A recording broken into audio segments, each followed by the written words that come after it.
Hey traders. Okay, this is going to focus a little bit more on the learning side of using the zoom charts, but we'll go over what's going on right now today. So very first, the thing we want to cover is how to first measure participants, and then second, we want to build a narrative. And then third, we want to make deductions. So that's where we're headed. This first part's gonna be the most important part. And we're gonna do 1, which is gonna be our signal. 2 is volume. So this is all just this. 3 is going to be price response. And 4 is tension impact. So this is going to be how we measure the participants. And the participants are going to be larger institutional players who have lots of cash and they can actually move things around. They matter. Our signal. So we're just going to look at a rudimentary signal here, which is going to be 0 tests. So our signals are just going to be 0 tests. And we're going to use, for those, velocity and decay. Now, these are the charts that are up on Zoom, and there was a few people who joined, and I want to make sure that there's some information to be able to work through using the Zoom charts. So we're going to use velocity and decay for these. And the 0 tests are going to look like this right here. See how this crosses 0? So if we have velocity, so velocity is this number here. It's the white line. And decay is this number here, and it is this sort of off, I don't know, this line. The 0 tests are when you get to and through 0. So if we're moving up from below, you don't just want to see velocity say 0, you want to see it say +1. Same with decay. Okay, so those are the signal portion. We have a 0 test here. We have one here and one here currently. So when you're moving up, this is going to be bearish. When you're coming down to 0 test, it's bullish. So we have 2 bullish ones and 1 bearish one that happened this morning with decay. So those are decay 0 tests. There are none up here with velocity. It hasn't gotten to 0, it's down here. The second part, so we have these, you see it cross over 0, that's a signal, signal, signal. The second part is the volume. So right here off the open, crosses above 0, then you look for volume. Volume's going to be done with trapped orders. There's this label here, and there's the price colors. Trapped orders are the volume response to the signal. So people see this, do that. It has to be in sequence. You can't get these backwards. You need the signal first and then the volume response. So right here, you see we get the signal, then we see the volume. We get the signal, and there was volume going on, but it lasted after. So it has to be happening after. You can't see it on or before. You need to see it as a response to the signal. Okay, so now here we have, I'm just going to mark out the signals, then we'll talk about the narrative. I don't want to jump the gun. Okay, so then we have so that's step 2. Say step 1, signal, step 2, the volume. Step 3 is price response. And you see this bearish sample didn't have a great price response. The bullish one did. So just look at these two. So there's that and that. It had a price response there. You see that it pushed up. This one didn't really push down. So the bulls had a little bit better price response here after, the trapped orders finished up filling. The bears, a little bit of a price response, not much. So that will be step 3, how did price respond? And step 4, which is by far the most important, is the response in tension. Now, if you had to guess, would you say the bulls or the bears did better at impacting tension through the morning? I think it's pretty obvious the bears did. The bulls had almost no response to their signal, and they had a price response. The bears, on the other hand, were able to drive tension down. So this is the last piece. We can see that the bears are indeed active. The bulls are not, because after they had signals, volume, price response, or during the price response, the bulls didn't impact tension. So we could see that. We could see the bears were hitting and the bulls were not. Now, what I do as soon as I find a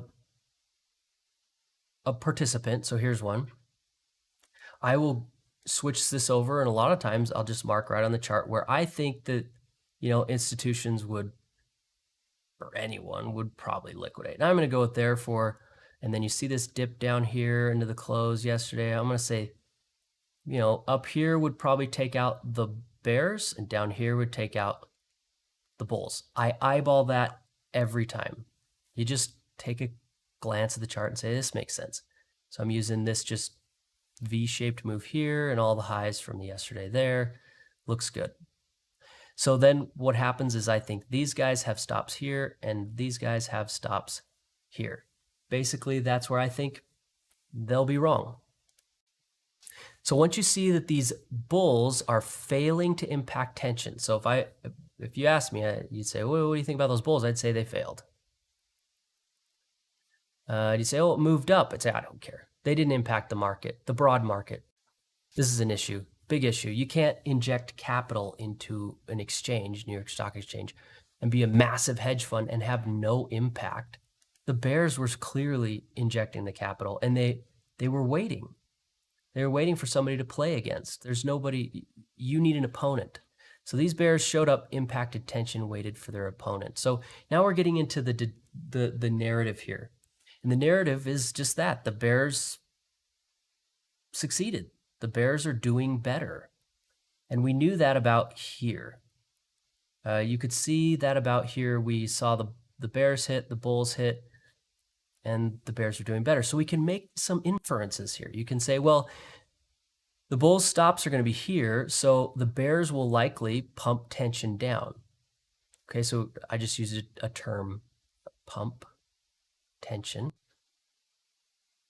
When you pump tension, what that means is you move the market to the losers, stop, basically, or you liquidate them. That's how you move a market. You wipe out the other team. So in this instance, the bears would push this down, and you could see that tension accelerated. We look for acceleration in tension when you want to see where a team got wiped out. If you're a big player and you get stopped out of a position you're trying to build into, you will impact tension. You can see the acceleration here. So we know some things. We know some things, and that's important because nobody knows anything in trading. Everyone just sort of guesses, and I think this is something you can know. We know the bears beat the bulls this morning, and the bulls got liquidated right here. Now, does that mean price is going to tank? Actually, it means quite the opposite. It means that the bears are doing better today. This whole situation is done. The bulls are liquidated. It's not going to move down more. Why would it move down more? They're out. The bears, these guys here, now need an opponent again to take out. When your opponent leaves, you're all alone. So the objective here was just to push this down to their stops because they were doing better, and that's good for them. It was to pump tension in their favor. That's good for them. We see their positions. We got an idea what was going on here. We saw the bears were doing better than the bulls based on their impact after their samples. And I call them samples, a bear sample, bull sample. Okay, so we have our signal. The second step was to figure out basically what's going on. And the third step, which is the one you really want, is deductions. Deduce things, infer, make predictions about stuff. And in this instance, what can you infer about this? We have one sample by the bears, which was good, a sample by the bulls, which had a good price response, but failed to impact tension, then another one by the bulls that failed to impact tension and also had no price response. And then right here, we see that the bulls were liquidated, LQ. A positive LQ. The bulls got liquidated. What can you infer about this? The first thing that we could say is, well, these bears, which are sitting here, and I'm going to mark this. These bears, which are sitting here, have no one to fight against. They just took out their opponent. So this price response is a reasonable thing to do while the market looks for buyers to trap again. Right? You don't have an opponent, you can't advance the market. Well, you can, but it's expensive. So it's not like super profitable to dump all your money into the market and then make the money you dumped into the market. It's really expensive. You need an opponent. So right now, the thing you could infer is right now it's hunting. That's what we're doing. We're hunting. We're hunting for somebody to play. And the bulls just got wiped out. So where are they? Now this is where you can start to look a little bit more like a market wizard, is you say, where are the bulls? Well, one of the mistakes that people make, I see this all the time. We can delete this one. Actually, I'm going to leave this one on here and I'm going to mark it red because that's where their stops are, right?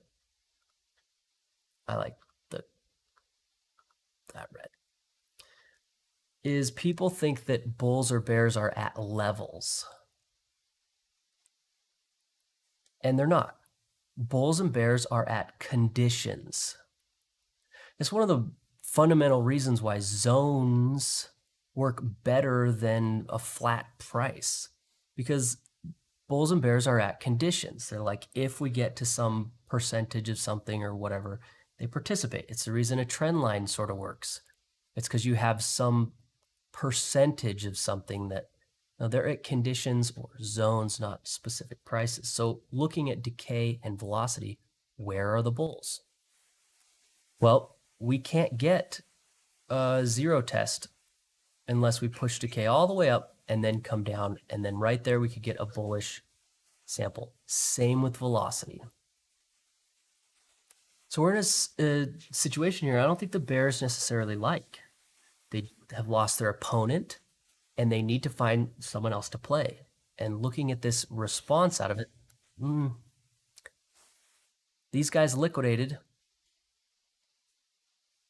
And now the market's hunting. It's hunting for either an opponent, or if you don't have an opponent, you take out your friends. So the bears would get liquidated themselves if they don't have an opponent. That's what the market's doing now. So we can see that if we move up, there would be a bearish sample here, a bearish sample here. So we could draw those as negative. On the way to finding bulls, we have to get past the bears. You see that? If velocity moved up, we'd get a negative sample, a test from, we move to, so to get to the bulls, we have to sample the bears. So right now you could say we've got bears here, we had bulls here, and now, I don't know, maybe we do a circle with a plus in it. We say, maybe I should do the circle with a plus first. That's the bulls got liquidated down here. Now we're waiting to see what's coming up next. Now we have a narrative and we can see what's going on. Now what happens if prices decline? Like this. This is what you expect, right? The bears are doing better, so prices should decline. Well, who are these bears declining against? Or why? What's the reason? What do you know that's going to drive these things down? Is there some news event or something that's going to occur? You need a reason for it to go down. And the easiest one would be to find some bulls. So in this instance, I would say we don't really have anyone down here. There's nobody there. They liquidated these guys. So what's it going to take to get more bulls in the market? And the bears have this problem. If velocity does this, this is a pretty big move, and that's going to cause prices to come up, and it would probably liquidate this position to make. So this doesn't seem like an option. I mean, velocity starts to rise, the bears are going to be in a situation where they have to scramble to exit, and price would pop. We'd see a pop up.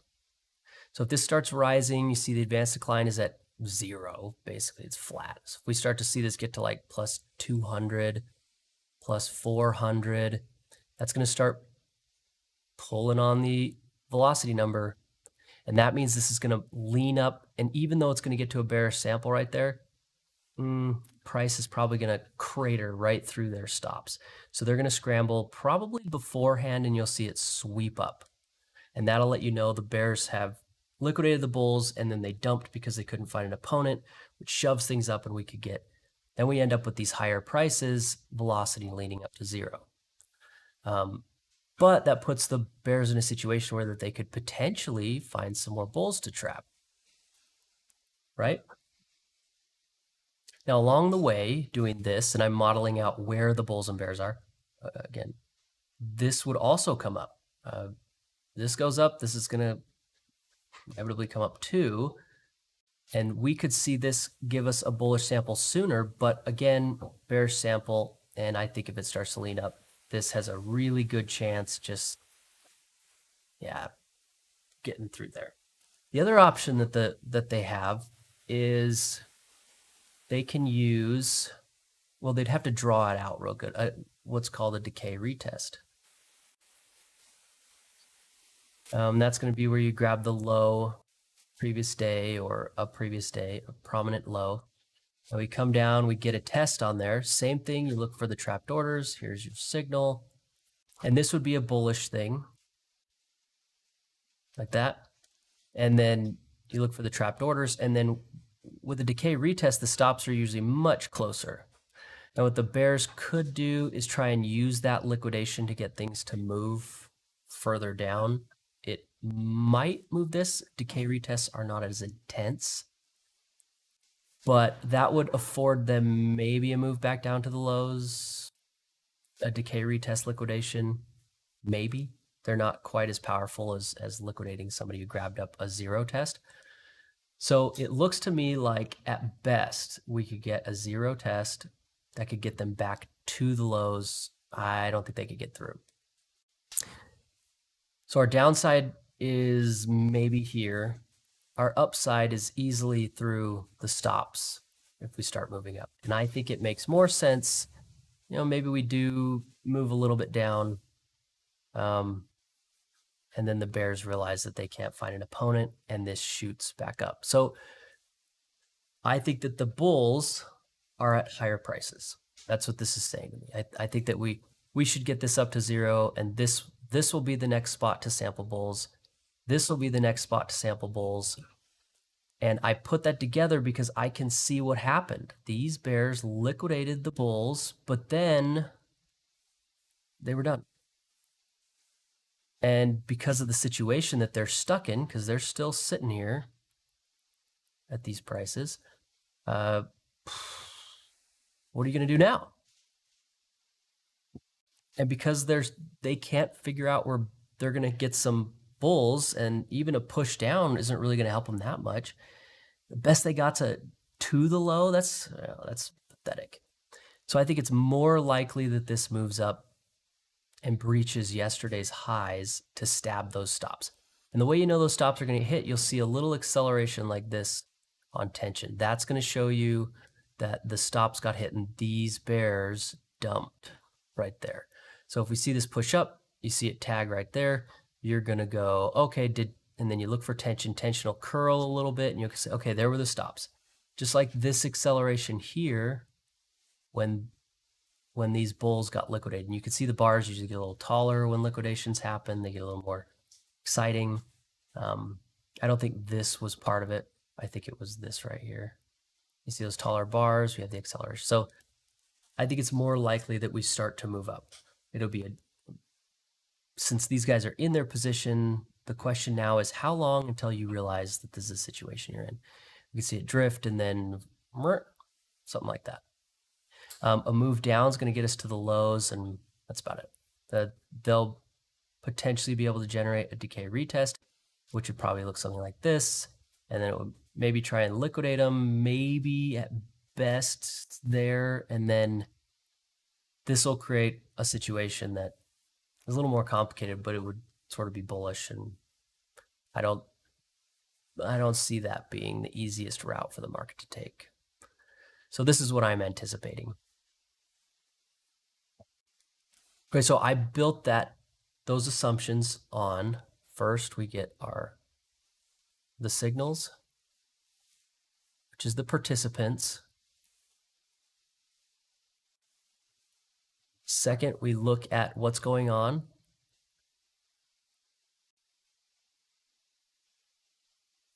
It's basically behavior.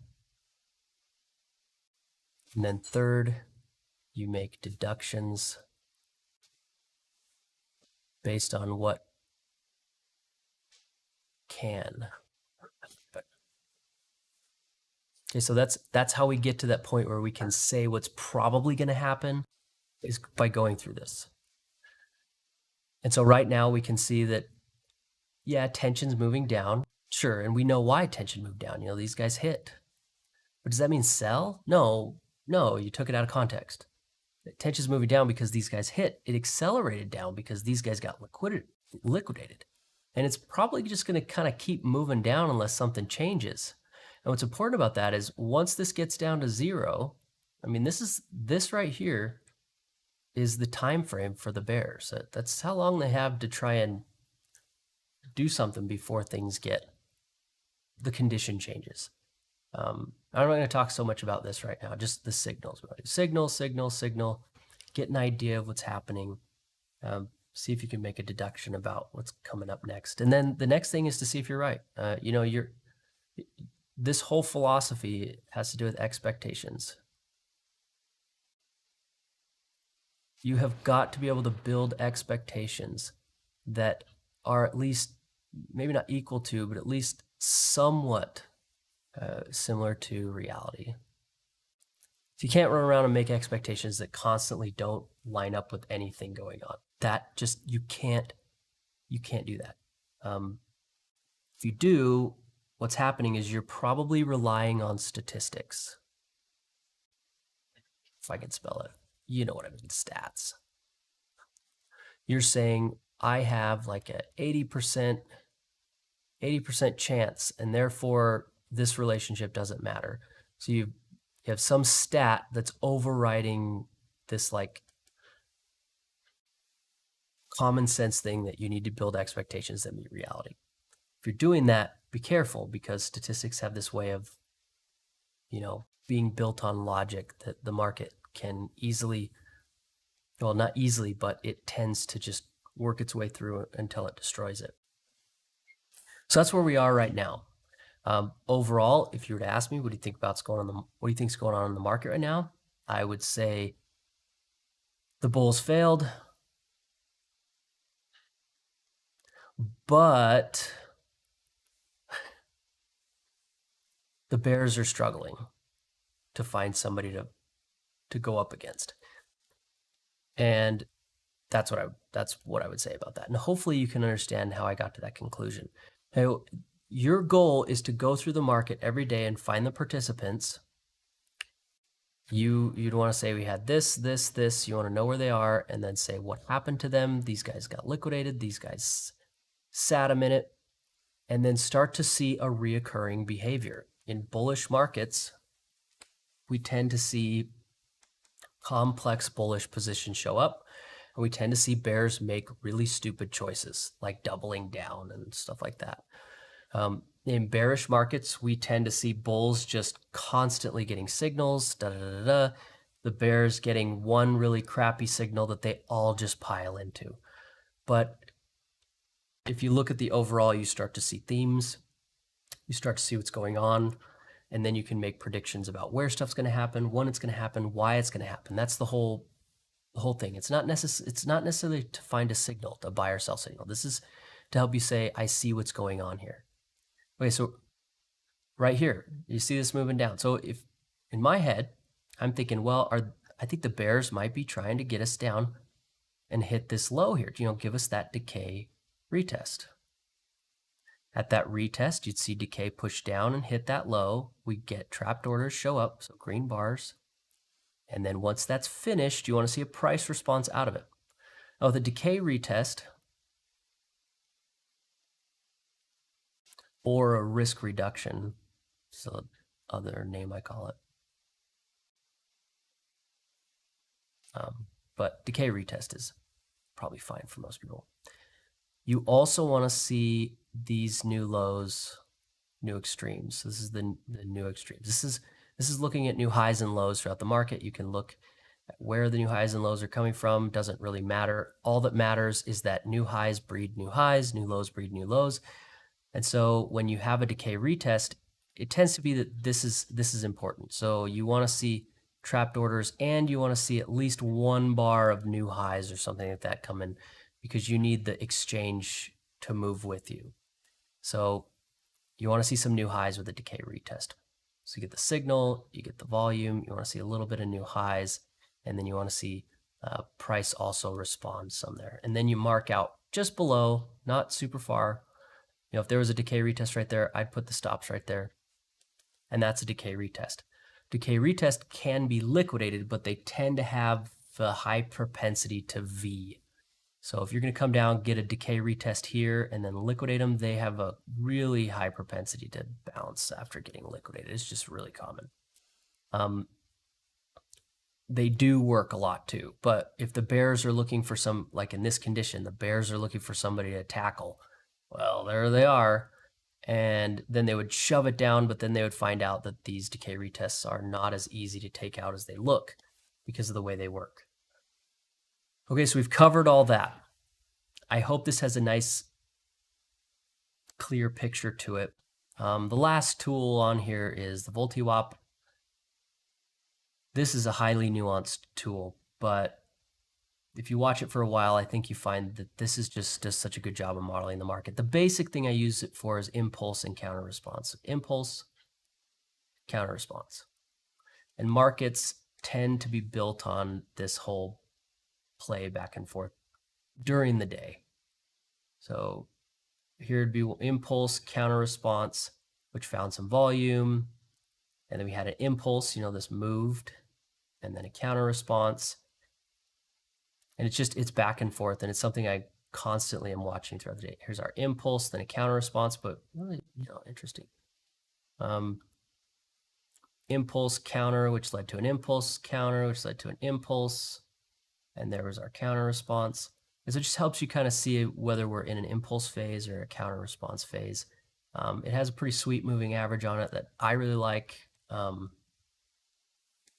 don't use it for like entries or anything. I don't use the moving average for entries. I mean, it's just not my style. But you can see that we have had, even you could look at this as an impulse, this is a counter, and then this is an impulse. But I usually look at the broad strokes, not the little tiny ones. So I mean, really, it looks to me like this was an impulse, and now we're in the counter response. See, it turned a little darker there. And so the expectation is that in a counter response, you tend to have ranges. In an impulse, you tend to have direction. And so right now, I'm sitting here going, well, if we keep rising, eventually we'll hit something that'll cause this to tick up. And that will get us into looking at an impulse again. Otherwise, most likely, you sort of expect more range behaviors. That's the expectation. It's what you expect from prices. During impulses, you expect more direction. Counter responses, you expect more range behavior. Okay, so that's the basic signal system. I think it is one of the most valuable things that you can do. You learn to build those expectations, and those should lead to something around reality.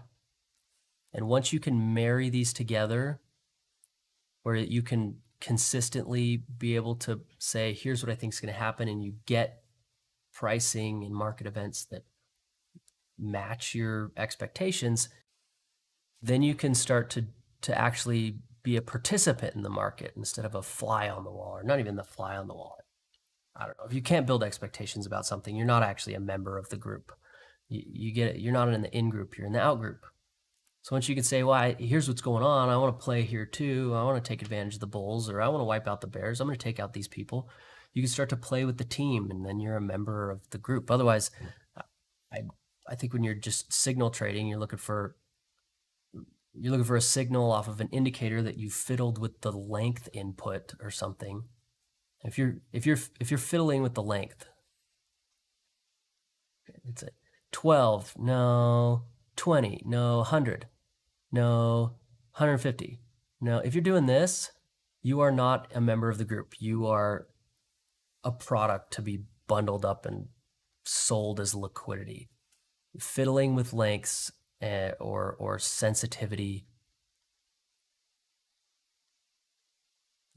or any K value, threshold, scalar.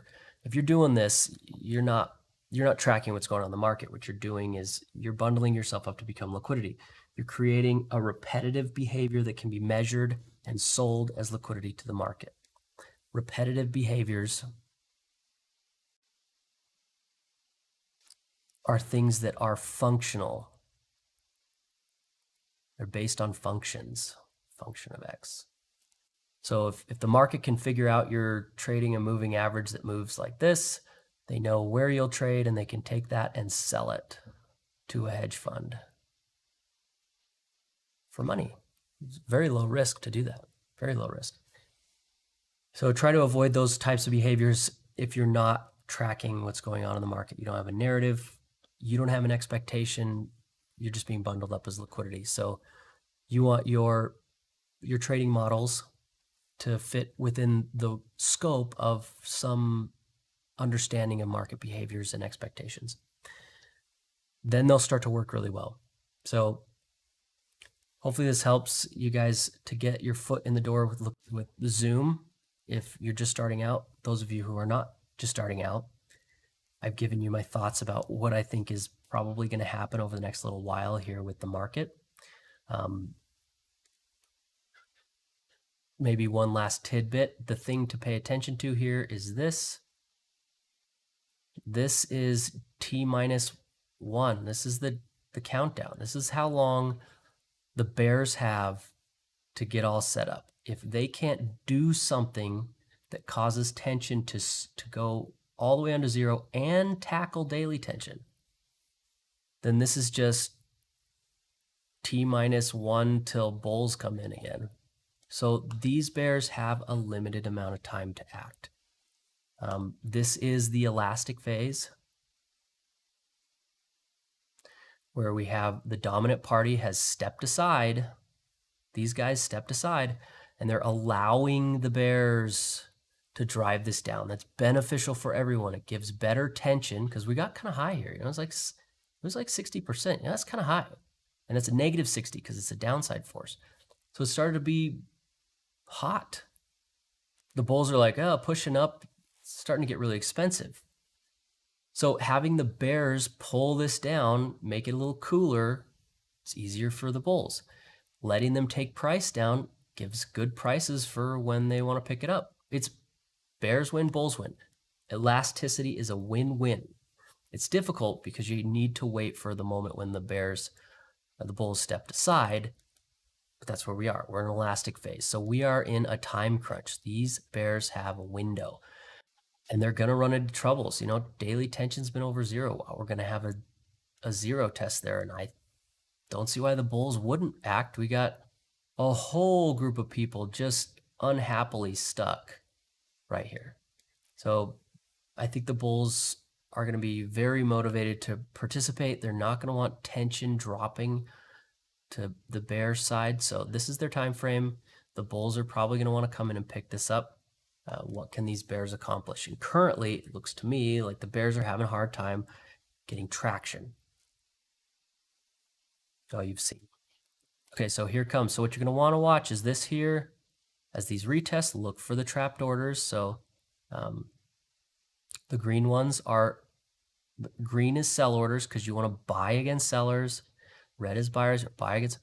So we're looking at retail traders in the stock market. So you want to look for the green to finish, or the buy orders to finish, or the sell orders to finish. So we'll see this come down. We'll see sell orders show up. You want to wait for the sellers to get done, buy against them. All right, okay, here we go. Here's our decay retest. Now remember, the reason that the bears might want a decay retest is it gives them someone to play against. So if we get this set up here, now we need to see some sellers coming in as a response. You don't just want to see selling happen at the retest. This is a signal response. So we're coming down, we get our test here. And so a response to me, you would see this, shoot up to 13%, 20%. It moves back up in response to this getting to this level. Having it just taper off and down is, it's going to need to taper for a little while before I get there.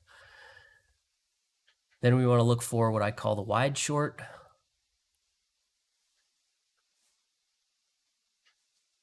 I know this is confusing. I should call it a wide quick, but wide short just sounds better to me. It's where you get a wide, moves up a little, and then you get a short. It's like a wide time frame and a short time frame. So we get a little dip here, comes up a little, comes down again. There we go. There we go. So we're up to 19%. So there's our impulse response to a decay retest. The conditions were about the same here and here. Somebody's reacting to it. Sellers. People are selling stocks right now, what they're thinking is it's breaking down and it's going down forever. They think it's a breakdown. And so they're selling. Is it? Well, typically that's not how it works. Typically markets buy against sellers and sell against buyers.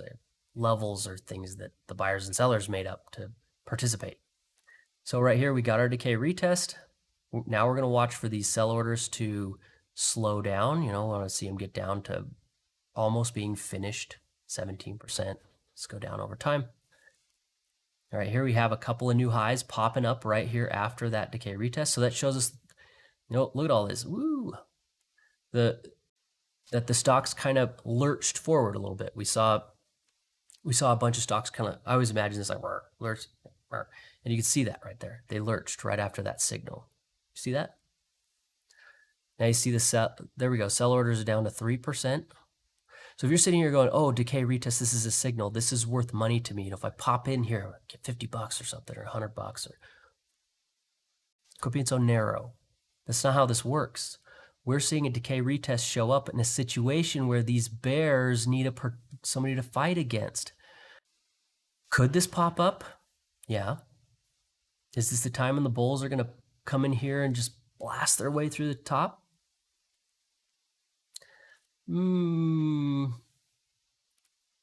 Maybe. But this is your risk. I don't think that this is going to push down through a new low. I do think that the bears are having a hard time. And I do think no matter what happens here, whether it does this or it continues, we're not getting down to the lows. This is where we're headed. So how you respond to this and you treat it is going to be up to your own style of trading. So we see this here. You see the new highs. You see the trapped orders finished up. A pop. We have a response. So now what we can do is, right, if you were going to put a stop on that, you probably wouldn't put it here. You'd probably put it here, wouldn't you? That's where we put it. So just eyeball it. I mean, just take a look. This is where the stops are going to be. It's usually, I just look at it and it's the first thing. It's the most obvious thing to me. There we go. I'll turn off the noisy words here. Okay, so there we go. So we know where the bulls stops would be. If these bears want to play, which you could see, we're right back to their position. Boy, this is, we wanted to play. We were here looking for, somebody to take out so that we could take advantage of this elastic market. Bears are going to have to do something, but if they shove this down, and this is the reality, and they hit those, that's going to be people selling, and sellers equal liquidity you can sell. Liquidity is a product you can package up and sell to a hedge fund. So you see a bunch of people get stopped out. What that means is we just created a product that can be sold from one market participant basically to another for no risk. And so right there, we would look at this as a sample, and it's a highly conditional sample because while it looks like a bullish sample where something like a zero test is very difficult to model out if you're not familiar with how these systems work. So it's not something, I think if you're new, that you should make sure that you understand what's going on and confirm that with somebody else to see if your expectation matches theirs. You need to build your expectation first. Build yours first. Don't you come to people in the Discord and stuff and say, what's the expectation for today? Teach a man to fish. I'm going to throw you in the lake we're fishing if you do that. So you build your expectation, ask people their expectation, compare them, see how the more experienced traders who have been using this for a while, what their conclusions were. Maybe they're wrong. People are wrong. So yeah, so we're up here. We're right to this sell position. I don't really take much from these two. I mean, they got liquidated here. We know they got wiped out. So who cares about them? These are the guys we're looking at, and we know there's a decay retest right here. So if these bears push this down in a final attempt to, I don't know, win, they would just get, there's immediate response there. And if it pushes through their position and gets, up through all this volume here, that's not good because they already had a successful move. So it's like, oh my gosh, you had a successful move, and then you couldn't find anyone to play with, and you couldn't. That's terrible. So this is where we're at. I think for a more serious bullish sample, again, I think the most reasonable thing is for this to move up. I think this is the one that's going to give it to us. That's just a sort of a hunch. The way I look at this to determine if it's going up to zero, right now I just eyeball it. I've tried to put, regressions on it. It's just, the old eyeball just does so good. Just look at it. Just look at it. That's all you got to do. Don't try and get all magical with it. Don't try and come up with calculate. Just look at it. Go, you know what? This is moving in a direction. And you just sort of eyeball it. That is literally of all the math I've ever done for these, you just sort of eyeball it. It's literally the best way to do it. Computers get too picky. They're not quick enough. Machine learning is a nightmare. So just eyeball it. So we could see right now, this is easily targeting maybe the close. If it kept going at the time, maybe the close we get there. So for this to really be able to create a bullish sample, remember that was the goal, where are the bulls? It's going to have to accelerate up. So we'll have to start to see this start to move like up faster. And that is not going to look good for the bears. An acceleration from velocity is just going to make this go. So that's what the bears are thinking, well, if we get that there, we're in trouble, right? That's what I'd be thinking. If I had a position open across the broad market, I was looking at momentum and stuff, I'd say, oh man, finding those bulls is going to kill us. So talk about this here again. This is the wide. It's wide because it's multi-day. And a lot of times we'll get like a little short one that'll show up as well. But we saw the volume. We saw the new highs. We had a price response as far as I'm concerned. This has happened. So we got to keep that narrative in mind. We know what happened this morning. We see what's happening now. It's not betraying our expectations. In fact, a decay retest was the only option that the bears really had. And even then, it's like, is this really that great of an option? What can they do? What can they do? Can they drive this to, oh, we liquidated you. Oh, you didn't even push a new low. What kind of work is that? Is that work? It's just a retest of the lows. You guys got nothing. So I think the bears are having a hard time really getting a major player to go up against. Now, we could see them potentially push down to another decay retest off this.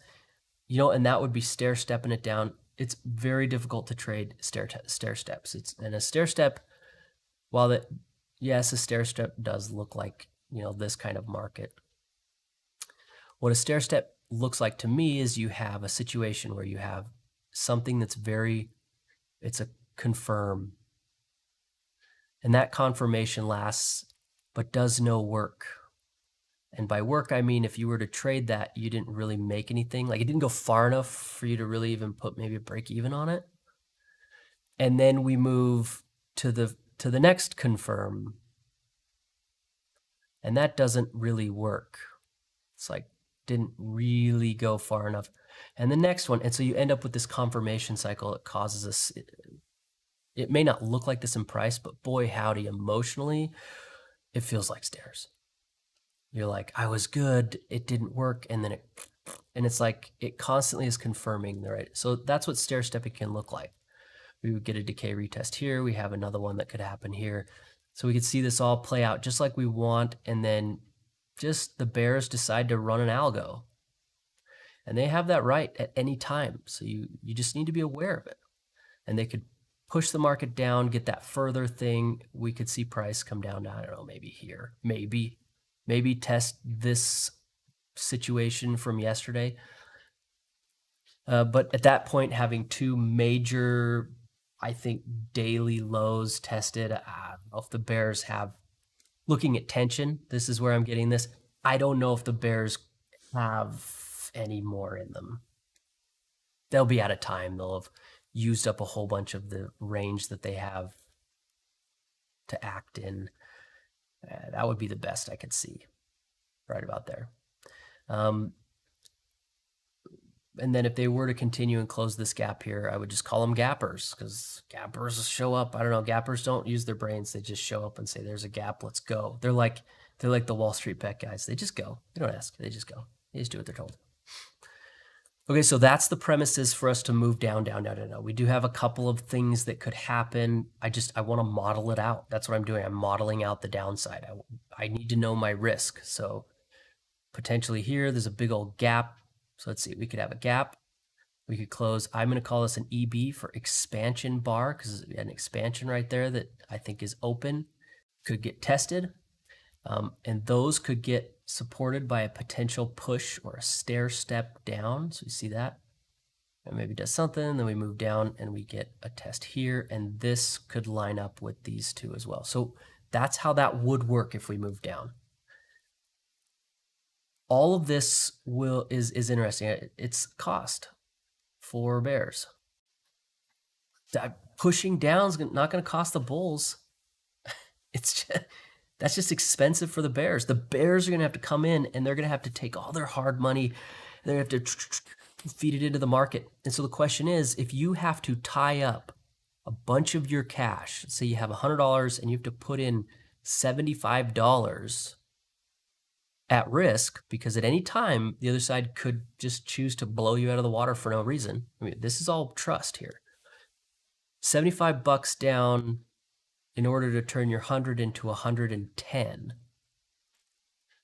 That risk reward is terrible. So the bears shoving this down is possible. And it's an elastic market, and the expectation is for the bears, the bulls, to just move aside and let the bears do what they want. So it could be a little bit less risk, but you have to remember that for them to do that, we don't have a major bull today that they can just run. They're going to have to put their cash up and risk it to make a little extra on their cash. And if they do that, if they put up a little extra on their cash and this gets down to zero, right here, I think the bulls are going to act. So it's like, are you going to put up your extra cash to get us down? If you push too hard, daily tension will probably hit, and the bulls are going to defend that. Are you going to want to put in your cash to get down, maybe close a gap? Maybe. So these guys, I think, pushing down, they'll try to liquidate this decay position, trying to pump tension a little bit further, because you pump tension by liquidating your opponents, and you liquidate them by seeing a measurable signal that has effect and it works and there's people there, and then you mark out where that position would be wrong, or where the stops probably would be for that position type. They'll get tension down a little bit more. Our advanced decline is +1. Yeah, +120. When I was a little kid, I turned in a paper once, and all the flags on my ones were backwards, and I've been traumatized ever. I think it was like I was like 5 years old or something. I don't know. The teacher went through and put a big X, big old red X next to all my ones. And I've always been self-conscious of my ones now. Because, okay, so it's 136. I don't want to get that wrong. And some teacher's going to come and put a red X next to my one. Look at this. You see that? Does that look to you like it's sort of picking up steam to the upside? And I'm like, well, yeah, I see a little bit of, remember we're thinking like up to 200, we get plus 200, plus 500. If this starts picking up steam, if these bears don't have this down closing the gap and we start seeing like plus 1,000, we get up to these areas, between 500, velocity's going to start chugging along. And I think we're going to see bears just go, like this. That's what they're going to freak out, because that change in the apparent trajectory, that's a term I use.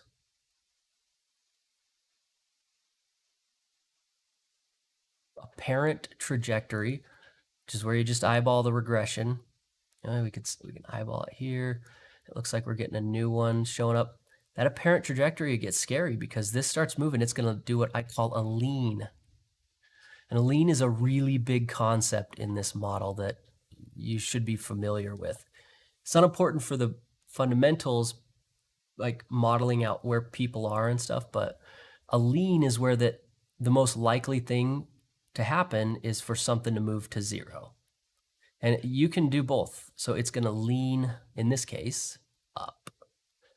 And that lean up, leans are always such aggressive because they're really difficult and they're sort of nuanced. If you don't understand what's going on, you'll never pick a lean. But I think in this situation, what I've been saying is I think there's a lean up coming. And leans usually cause scrambles. Whoop, you see pops, that's why. So I think this is going to lean up. And that lean's going to get our advanced decline probably up to,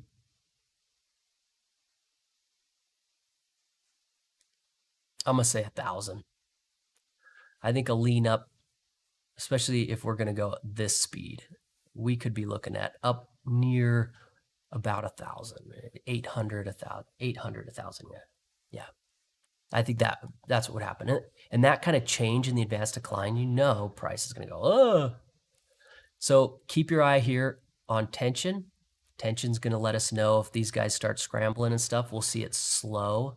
But what's important is you see changes to velocity. Velocity is the tangent, right? You have something that's changing. You have some tangent. That's the velocity. And you see that tangent start changing. You don't need it to change direction. You just need it to slow. And those little tiny movements, they tell you somebody big just moved because they just changed the possibility space of the whole market. So even little tiny accelerations mean things. So you got to pay attention to that. So that's what I'm going to be looking at here.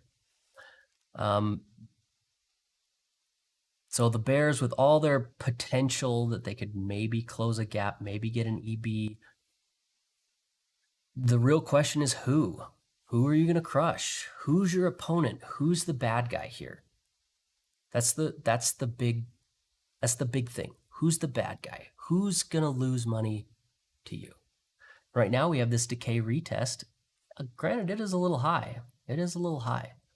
But while that you could say, oh, it's a little high, so it's bad. Well, you could also say, yeah, well, if it fails, it's going to have a hard time using that.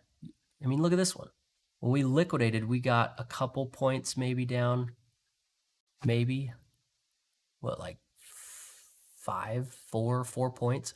So if we hit their stops here, it'd be almost at the same level. They're not going to be able to push a new low with that liquidation. Do you see the problem with that? So how could the bears pull this off? Well, there's really only 2 ways to get through here if you don't have the structure. I'm calling this structure. If we don't have some structural way to do it, and that's cheat. But it's only advantageous to cheat when cheating results in winning. And in my opinion, that's the capital problem. You put up $75 to make 10 on your 100. You could lose your 75. That's not selling cheating. So they could push the algo. Algo, you see just big old new lows here.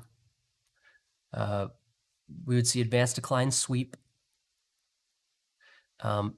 Just so you know, an advanced decline an AD sweep is going to be moves that pop plus or minus 100. So this would suddenly read 20 in an instant. That's a sweep. And the reason it's a sweep is because there's just a bunch of stocks that potentially could be up or down, and they're using that algorithm to massage the internal calculations that everybody uses and markets use and stuff. So you'll see a pop of like 100. This is a sign of an algo. You'll see expansion bars. So you'd see an expansion bar usually. I think they try to get expansion bars to happen where they're not obvious. So it's better to have an expansion bar, you know, if here's your range, like they got here, this one right here. That's a nice algo looking thing. Having an algo push out a low is very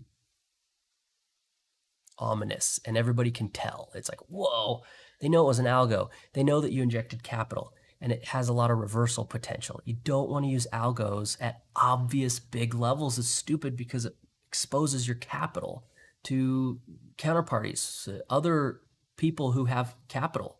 They can shove against you. So either they're going to use an algo or the news. I don't think either is going to happen though. So, I mean, we've modeled out the downside. Hopefully I'm hoping you understand I didn't model the downside because I thought it was going to happen. I modeled it so that we could look at our risk. Is there some sort of downside thing that's super likely? And as far as I can tell, there's some things, I don't know if they're like likely. They're just downside. So could this move down and stop them out? Yes. Is it going to? I don't know. Are the bears going to dump capital in here to push this down just so it can come right back? I mean, would you? Because that's what the game here is. And then once they push it through here, they'd again have to inject and then eject. This is a lot of capital for everything's up. So I'm hoping you could see that tension moving down doesn't necessarily mean sell. It helps you model stuff. And look where we are. So I still think the same thing I did, right back here when we modeled this out. We're getting everything we wanted, right? Expectation was a decay retest. We got it. I was thinking we push those stops, but I don't care. If we do or we don't, doesn't matter to me. I think they could, but that's just a favor to the bulls. So this is going to be one of those really difficult markets where you're like, I want a nice, easy, clean, give me a stop loss that's just, it's like, would you rather a stop loss that's, or would you rather just know what's going on? It's up to you. I think knowing what's going on is vastly more valuable than having a little itty bitty baby stop loss that's just so nice. It's like, well, yeah, your itty bitty baby stop loss gets hit all the time, and your profits are pathetic. They can barely keep your account balance up. And your signal trading. It doesn't move your account in orders of magnitude. You're not going from, 10,000 to 20 to 100 where you're like, wow, I actually made, like, there was an impact here. And I'm not trying to make a claim here about myself. I'm saying signal trading doesn't lead to big increases in your capital. Signal trading leads to very little increases in your capital that look like this. Let me draw what your signal trading looks like. Looks like this. This is your equity curve.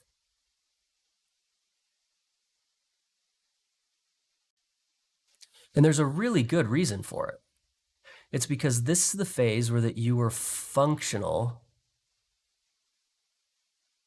and you accumulated something based on a function, and that function was equal to some dollar amount to the market. Then you got sold out. They took all the money that you made, so this area here, And this is the fundamental rudimentary philosophy of markets. It's let the small accounts find the functions that work. We just learned how the functions are because we know all the functions. You don't have a function that markets don't know about. As soon as that function has some monetary value, then we betray that function, take the cash you made, and you're back to square one or negative. The goal is to keep you at zero. It's not actually to run you out, because running you out means there's less people out there to go do that work. So really what you are is a tool, and you go out and learn what works. You do all the work. They just sit back with an algorithm, and they could see your account balance. Everything Robinhood was doing. They know what's working, what's not working, what you're watching. They wait for a certain threshold of cash. Then the hedge funds say, well, it's worth my time. That's how it works. So this is going to be your equity curve over time. And I'm going to just guess it's like 3 signals are yay, 1 signal destroys you. 4 signals are yay, and 1 signal just wrecks all of them. 2 signals are something like that. It's the same story every time. I never hear different stories. Same story. I've been doing this for years. Everyone says the same thing. I was doing really good, and of course. That's how it's supposed to work. All right, so we're going to start to see our scramble. Now, remember, during the scramble, where the bulls, this is not about the bulls, right? We don't have like some nice bullish position here. Now, we could say that these guys getting liquidated is liquidity and did cause, but that's highly complicated. It's not a bad way of thinking, but you'd better have your fundamental analysis down first before you start thinking like that, because that's stair-stepping. And if you don't have a good idea about what's going on and have an expectation that is any good, that's just going to lead you down a rabbit hole that drains your brain. Don't do it. The time to use complex analysis like that is when it's like, duh. That's when you use it, obviously. So this market is not about bulls. This is about bears. This is about these guys took out their opponent, and then we're like, I can't. Yeah, these guys don't have enough downside potential. Eesh. So where are we at? 28. We need to make it up. I tend to like prices on the SP or the ES better. I don't know. That's just a preference. I'm an ES baby. I was raised on the ES. ES is the horrible relationship I choose. I don't know which one you guys choose in the market. So right up here, and that's going to be about 36. I'm going to say 36. I like to round. Okay, 36. All right, we're looking for 36. Now, the reason I mark out and I say we're looking for 36 because we're looking at 36. We start to see this you see that we want to see the acceleration change. That's going to tell us. It's going to tell us about the bears scrambling for the exit. And I love a good scramble. It's going to be a good scramble. I just love a good scramble. You watch those institutional players, realize they can't pull off what they wanted to, or it wasn't working. They're trying to be contrarian. These are contrarian bears. I like to call them trailblazers, because they hack into the wilderness that hasn't been done. They're first. There's no one to play with. They're all alone. These bears are trailblazers. Intraday. So we get to watch this move up. So 27, we're going to keep our eye about 36 is when you're going to want to watch here, because that's where my expectation was. I think that would stop out 36. 36, above the highs of yesterday. That just makes sense. Now keep an eye there. So we know that this is the situation. This is the bears. They're right here. Watching that. Can we get this? Are we going to see that nice scramble? I think if the bears don't do anything now, they're done. They're toast. They got to push that algo button. They got to run a news story. You could maybe watch your Twitter feed or something. It won't matter. You'll see the algorithms hit the market 2 minutes, sometimes 20 minutes before the news feed ever shows up. Like Twitter does us any favors. They stuff your crap. And if you type anything bullish during a bottom or something, they will suppress your tweets for like 30 minutes. It's ridiculous. They don't do us any favors. So you'll see the price action here before you see the news. So what the news is doesn't really matter because it's late. It'll be late to the party by the time you find out what it is. My opinion is that the algorithm, it happens like this. One, you get the algo. At the same time, you tell the news anchor. And then two, the broadcast. And in the end, you told the news anchor to support your algorithm so that while you're running your algo, the broadcast will be running. So by the time you hear the broadcast, like, you're already late. It's just how it works. Okay, so we are now looking at this and we're saying, all right, we know where the stops are. We know there's some, remember, this is a decay retest, so those stops they're a little bit less of an impact. We have a minute here before something happens, so I'll talk about it. A decay retest. It's a way to reduce your risk because you get a little bit tighter stop there because you have the the retest here and you know where your stop can go. It reduces your risk money-wise. And so I would call this your vertical risk. It reduces that vertical risk. You don't have to put as much on the table. And it increases your vertical potential. So this looks really good. Your vertical risk looks really good. You cut down your stop loss size, you increase the amount of money you could potentially make, but it exposes your stop. You are known. The market knows where you are. Your stops are easy to see. We all know where you are. You're easy pickings. So while your vertical risk looks good, your horizontal risk over time gets worse. And you pretty much always have to choose between these two. This risk looks good, or the vertical here, but the horizontal starts to get closer to zero. So if you have really strong liquidity, your horizontal risk starts going up, but your vertical risk gets messier. You might have a 30-point stop, or you might just use options and just get in there. So your cost and your potential losses go up, but your potential gains don't go up at the same rate. You're not going to get like a 4-point stop and a 50-point take profit. But with really good liquidity and a good market understanding, maybe fundamentals or something like that, you're going to have a greater horizontal risk potential. You'll be able to ride it for longer. So this is over time. So that's the trade-off. So I call it a risk reduction because you're trying to cut down on that dollar risk. And so I don't think they have as big of an impact because I don't think that's the type of, like, if we were to draw this out and say this was vertical and this was horizontal, I would say that institutions and big money are over here and retailers tend to be over here. Now, it's not that they can't, but I mean, if you're sort of like this, you're more likely to be a fund. And that means, when I say fund, I don't mean special. I mean, you have an account balance that's, I don't know, at least $3 million. If you're a retailer, you have what, maybe a year's salary? So what is that? Minimum wage in the United States is $100,000. I don't care what you say.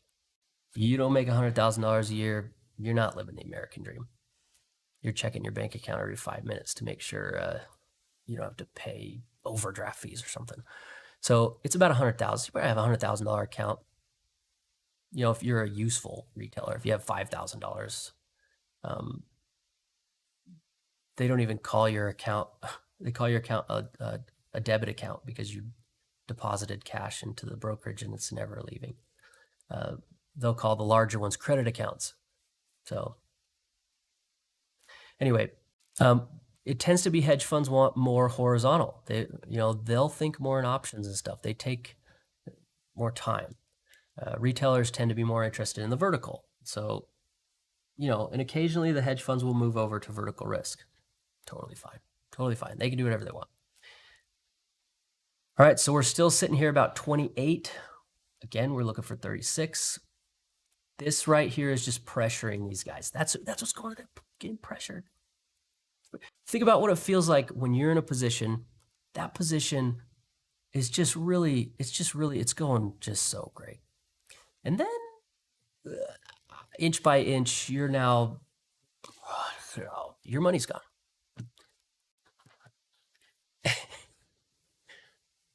Joe is making fun of my statement. Okay, it's true. So I think this is emotionally pressuring anyone who shorted and did well this morning. You're under pressure. You didn't realize that the bulls got liquidated here and you tried to hold for more and the circumstances just didn't work. They just weren't there. And look, we're almost to 300. And look at that. You just sort of eyeball that. You could see there's a new, we went from maybe the close to, I don't know,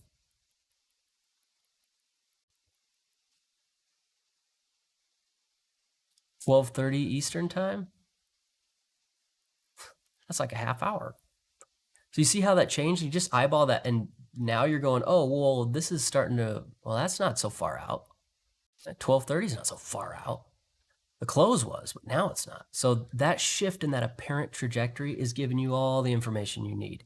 We have seen a little change in character here that is putting pressure on these guys. These guys, you know where they are, you know why they got in, you know why they pushed, you know what they were doing, you know their hopes and dreams, you know their big hopes and dreams, the ones that were just dreams, never really hopes. And now you know where their pressure is, what's pushing them. Now you can see where the time frame that they have.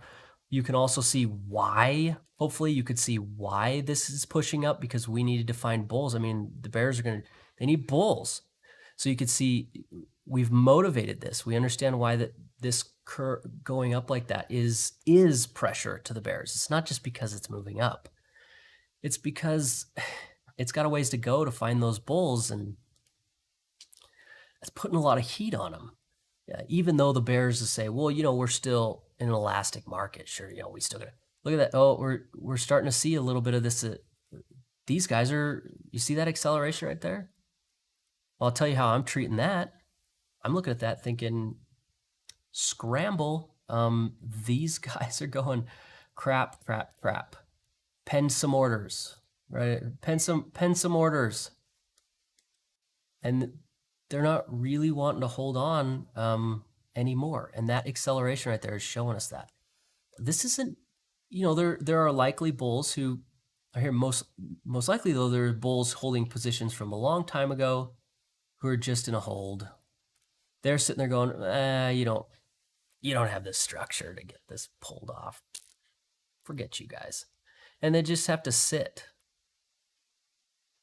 So we could have some new bulls here, but really this is just a hold pattern. So as we see these bears start to feel that pressure come on, look for a pop. So we're going to keep our eyes here. We'll see a pop. And a pop, usually you see it just go from, it'd be like just, it's like 30 and then suddenly it's 31, 25 or something like that. Or it's all of a sudden from 30 to 35. Like there's just, sure, I guess technically on the tape, there were orders there, but when you're watching it, it just sweeps through. It's just a pop. And that pop in this instance is not an algorithm. In this instance, it's the demand to get out. It's called, I call it a scramble. You know, they're under pressure right now, and we can see that pressure starting to build. Some people are feeling it. So I think some bears have already started to exit their positions, and then we see everybody really capitulate and go, oh my gosh, dang it. My hopes and dreams. Hopes and dreams are an excellent way to help the market stay alive. And it'll pop up.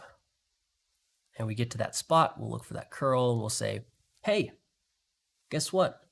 All of this made perfect sense. There's nothing really in here that was like insane. Like we don't have a market that's like being crazy. This market is actually pretty tame, I think. We've followed along expectations. True, I didn't quite get it to liquidate, but it didn't change my outcome premise, which was I don't expect the bears to do super well. So the pressure's coming in. Now you know the mindset of the bears. You know what they're doing. You know how they feel. You know what they see. They're looking at this going, crap, and they're thinking, is there something we can do to get this down to negative 200 or something? Is there an algorithm we can run?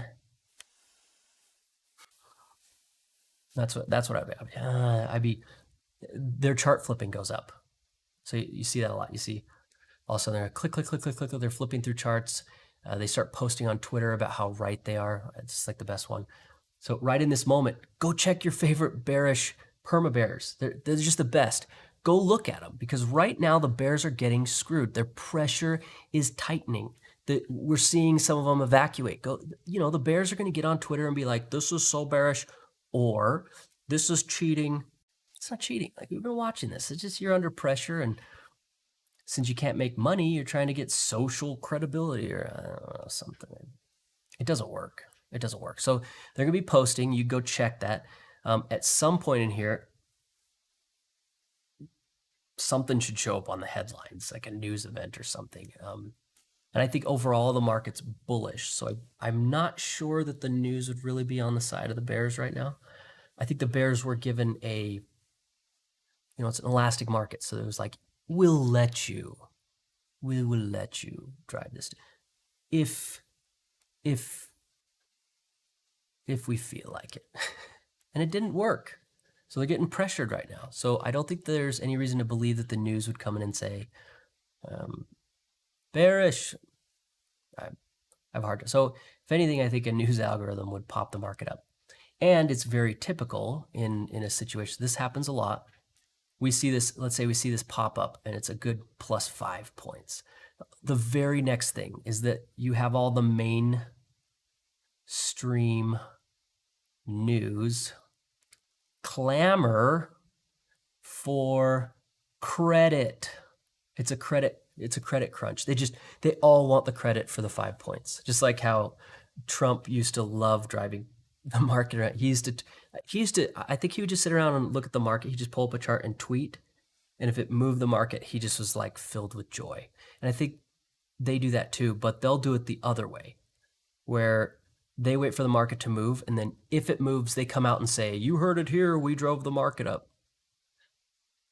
And you're like, no, that's not what was going on. You're taking credit for it though, aren't you? We said words were important. So they're clamoring for credit. They want to be the cause. But the cause wasn't that. The cause was bears getting put under pressure, clamoring for the exit that we're watching. I've seen some pressure here. The velocity starting to tell us what was going to happen. This is all playing out, but they're still going to try. They're going to do their very best to take credit for it. We see that. It's the credit crunch, the news scrambling to be the cause of things they didn't cause. And if you lost money, it really does help. I don't know about you, but like if you take a loss and then you go onto the news and you find out the news caused it, you'll say, oh, well, that must have been something I couldn't control, so it's okay. It's okay. What are you talking about? It's not okay. You were wrong. And yeah, the news can wipe you out, but it's like sometimes the other time you were just wrong. And the news is just taking credit in your head. So you can feel better about being wrong. I don't know. It will make you feel a little bit better, but it's a terrible practice. Just don't. I think I scooted this over and I screwed up my time frame. I did 50. I want 50s. 50. Okay. So we are sitting here. Still 28, 30, a lot of pressure going on. You see, look at that. You see that? So we sort of had this, you could see that push put some pressure on the bears, but that's not where we expected them. And it's really important that you get this down. You look for tensions acceleration. Now, yeah, I was looking at that saying I think that's an indication of pressure, but you look for tensions acceleration where you expected it, not where you get it. You could see things accelerate here and there. And unless it's a major acceleration, like it's moving along and suddenly you see like that, or it's moving along and it goes like this or something, unless it's some huge acceleration and it fits the context, I don't pay a ton of attention to the acceleration unless I expect it. That's when it matters. So where I'm really going to care is if this hits those spots and we see this acceleration go like that or something like that. I'll go, boom, they are done. They are out of here. Okay, so there's not much to do right here. I think this is just a spot where we're hovering. The bears are under pressure. The longer time we sit here, the more emotionally confused I think they get. I mean, unless you got up and walked away from your computer, if you're sitting here watching every tick, which is something I like to do, that's, yeah. So we're sitting here going, this right here is eating you up. And really what this does, and correct me if I'm wrong, but really what this does is you call this barbed wire, right? We'll call it the barbed wire, which is where you have a sideways that maybe pops out one side or the other. It looks like barbed wire. I think this is where what's that old psychology term? Inoculation. You ever heard of inoculation? It's the greatest psychology trick in the world. It works really good on kids when you want to like get them to do something, because kids, it's like, what lever can I pull? You inoculate them. An inoculation is where that I push you further into your belief system, knowing that it's going to force you into a behavior that I want. So you might say something like that you think that warm days are the best, that you would never go outside on a warm day or something like that. I don't know. And I would say warm days are stupid. I'm not using logic. I pressure you. It's called inoculation. I inoculate you by telling you you're so wrong. And you get this drug. You say, no, I'm right. And then what I'm trying to do is not disagree with you. It's to inoculate you. It's very different. And then once you're so far entrenched, I can then say something like, it's raining outside, and then I go out and, I don't know, free money lands on the lawn, and I get to pick it all up because you refuse to come outside because you're inoculated. I don't know. That's a crazy situation, but you know what I mean. I push you into a situation where that you're over obsessed with your position so that I can get away with what I want while that you're busy being right. And I think sideways barbed wire markets are inoculation. We sit sideways so that you have to constantly tell yourself how right you are. You get frustrated. You're losing a little bit of money. You start leaning into hope, the hope cycle. And now that you're inoculated, well, I can do what I want, and you'll stick to your position. So I think that's what's these sideways barbed wire markets do. And you have to, I think as long as you're aware of it, you're sitting there, if you're in a position and you see barbed wire, it's not that it means you're going to lose or win or whatever. It's entrenching you in your belief. And I think that the purpose here is so that maybe you had this hope that it was going to move down. Well, the visibility of that hope, how much you see it, I'm looking at it. You just see it a little bit. It's like, well, I think it's going to move down, but it might move up.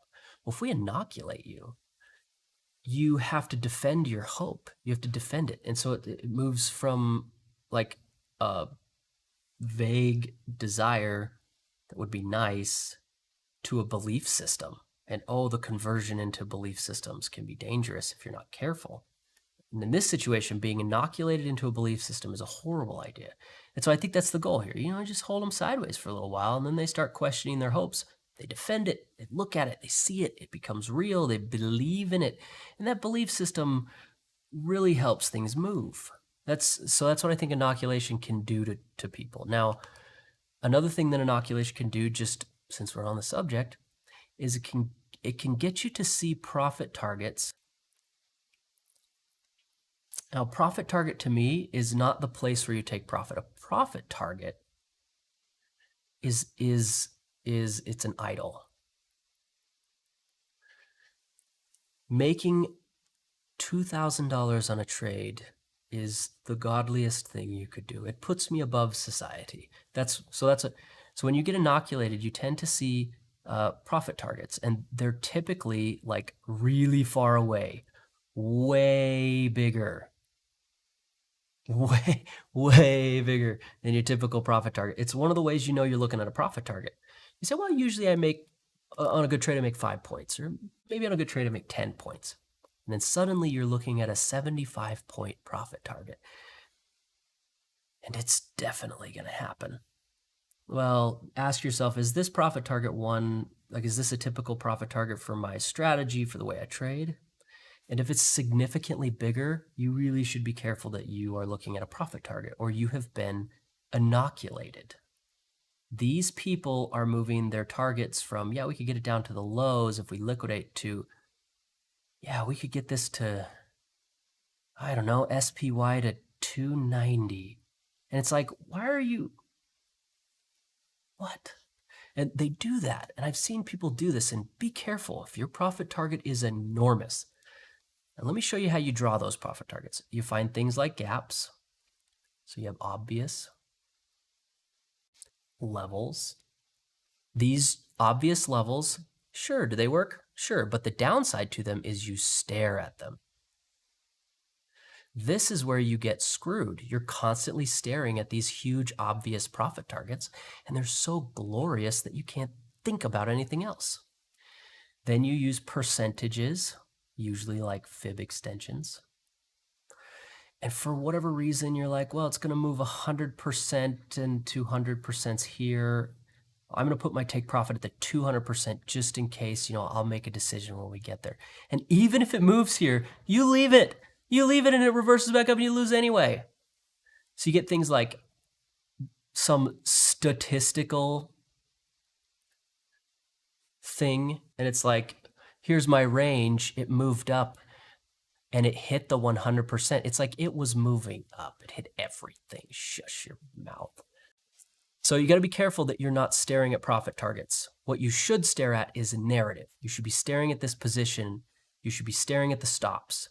You should be asking yourself, if I were in their position, what would this be like? What do I want? What would they be going through? What are they thinking? What's their potential? So you model their downside. You model the upside. You model. You are going to become a supermodel. Traders should be supermodels. That's all you do is modeling, nothing else. And when I'm really active in the day trying to participate in markets, I'm modeling. What does down look like? What does up look like? What does sideways look like? What does straight up? What does slow up? Slow, this. What happens if I'm constantly like, what is there somewhere in this spectrum of, are there events in here I need to think about? Where are the decay retests? You just sort of modeling these out. And then you want to compare them, say, well, how does that affect the conditions? And it usually becomes really apparent what's going to happen, because you see where the people are, you see what happens, you know what they want, and then you look at what's possible by modeling and you go, well, this doesn't make a whole lot of sense, but this does. And that's how we come to that conclusion. You're constantly modeling, constantly, all day. That's all you should be doing. All right, so we're at 275. So we came down about 25. We were at about, we were at 2. So we want to, 300, get up to about 800. It's going to really stress you out. 1,000 if you're bearish, it should be over by then. If we get up to 1,000 from here, it's going to be a change of, well, this is an effective way to think because it'll be over time. The next spot's going to be about 300. These are the levels I kind of think in.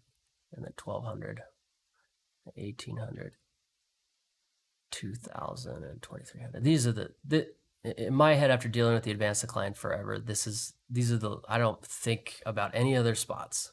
It just doesn't. I'm like, it's one of those, it's like weak, getting stronger, decently strong, probably going to stay there the whole day. Strong. This is stupid, and this is mentally retarded. Anything above 2,300 is just, it's mental. and it can't continue. Okay, so look at that. We're getting some move down. Maybe they will pressure that that decay retest. See, this is where we have some flexibility. It's like, I understand where they're at. I understand how they feel. I understand their opportunities. I also think that even now pushing through this decay retest still doesn't, it just doesn't contain enough to say, oh, it's going to crash the market. So they're going to need more than just pushing through there. So maybe we got an algo news event at this. We can do that. Get here, push the algo button there, run a news event about here. Even then, I mean, we're hitting this expansion bar. And then you have to hope that the gappers all show up with their tinfoil hats on and go for the gap. It's like, okay. Because there's just no good reason for gappers. They show up and they go, and you ask them what the reason is, and they say, there was a gap. So what was your reason? There was a gap? Okay. It's like this strange religion. There's a group of people who belong to it, and the rest of us just think they're weird. Anyway, so still though, I think pushing, I still look at this and think, you guys get this down to here, I still think this is probably going to hit you in the face. That's, yeah. We'll see.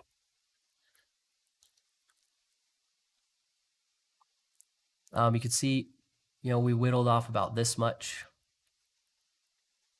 from, getting down all the way down. So they whittled off a little bit of this space. Now, the reason that matters is because when this gets to 0, it puts the bulls on the line. The bulls are going to have to make a response. They're going to have to say, well, I don't want you to have control attention. So a lot of times at a 0 test, they come in and defend that. That's why this is their time frame. They won't need liquidity. The bulls will just inject capital, keep the probabilities in their favor, which means, they can do that. And the bears are going to have to just eat it. And so if the bears are constantly right here at their break even and tension gets down, it's like, well, yeah, the bulls come in and they just push a little and you're upside down losing money. It's really easy to topple you. No problem. So if these bears are going to have to, they need to get price away from their positions so they can build things like positive spreads, things with options and stuff, get into positions that can actually handle some work. And then they need to figure out how to get tension under 0, not just to it, somewhere in this. And I mean, we've been modeling this, right? We've been talking about this. They have some options, but I don't know. They're okay. Not amazing. They don't seem super likely. If I'm going to ask, is the market going to close the gap? And let me tell you one reason I don't like gaps. Are you ready? Okay. How many of you know about the gap? This one right here. How many of you are aware of this gap? Are you aware of this gap? Because if you're aware of this gap, so is everybody else. In fact, one of the things that makes this so overt, so obvious, so widely seen, you don't even need an indicator. You just have to pull the chart up and clearly there's a gap. So everybody sees it. It is so seeable. It's like, well, where's your edge? I don't see any edge. There's no edge. The only edge you would have is if nobody thought the gap would close. But how many people do you know that track gaps think that gaps won't close? Every person I know tracks gaps, says gaps close. So the gap's going to close. Oh my gosh, gaps are going to close. Look at the gap. I'm going to sell the gap. That's dumb. So what you should do is take all those people who think gaps are going to close and sell them as liquidity and use them to buy up before the gap closes in some way and then ride their dollar. That's what you should do. And that's what the market likes to do. So there, I'm aware of the gaps, but I don't really pay attention to them as targets. I usually look at them as an after the fact thing. typically the only time I look for gaps is when I am finding myself saying this.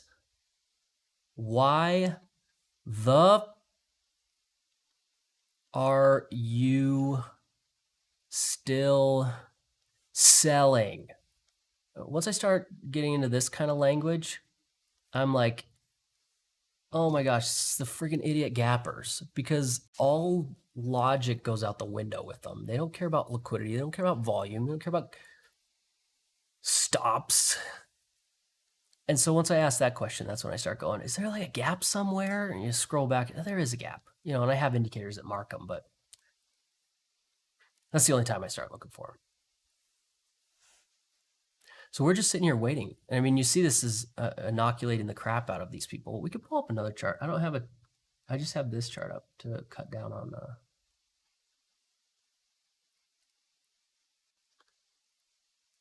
let's see. Let's detach this and hurry up and clear all the indicators before Thinkorswim has a seizure about it. Does not like it when you run a ton of things. Okay. All right, let's take a look here. I'll get rid of these indicators here and pull up the tick. Now, this situation is one where that I think we could see an inversion. All we need for the tick is today. All right, so while that's loading, let me quickly describe an inversion. This is something I like to track. That it's just simple. What you do is you take the tick, which is an oscillator, right? It goes like this. You look for these moments where you have a push up or something like that. You mark out that, right? Here's 0. And it does something like that. And then you look at like SPY or something, and you'll find right at that same moment, you have like a spot, and then price moves up. So you go like this. So price is rising, and while the tick, so this is the tick, this would be price, they get diverged, but this doesn't mean sell. What it means is that it's getting cheaper. This push up means a bunch of stocks shoved. There was a bunch of people trading, or in other words, a bunch of cash. There was a bunch of cash here. And it pushed things up.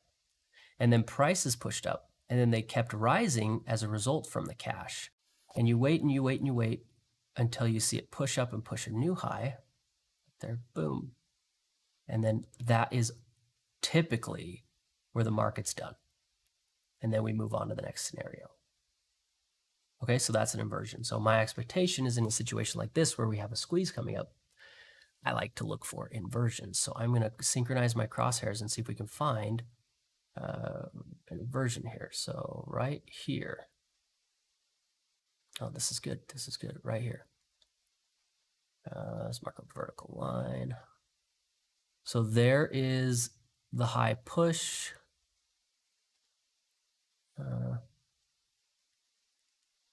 That's the high value. So I'll keep track of this. This is an inversion. I like to watch these. And so what happens is I treat this push up here like like that was the cash coming in. And you see we can correlate that over here to this. So I'll draw a line on here.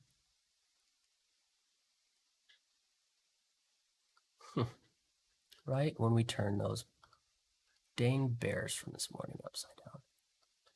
All right, so there's that.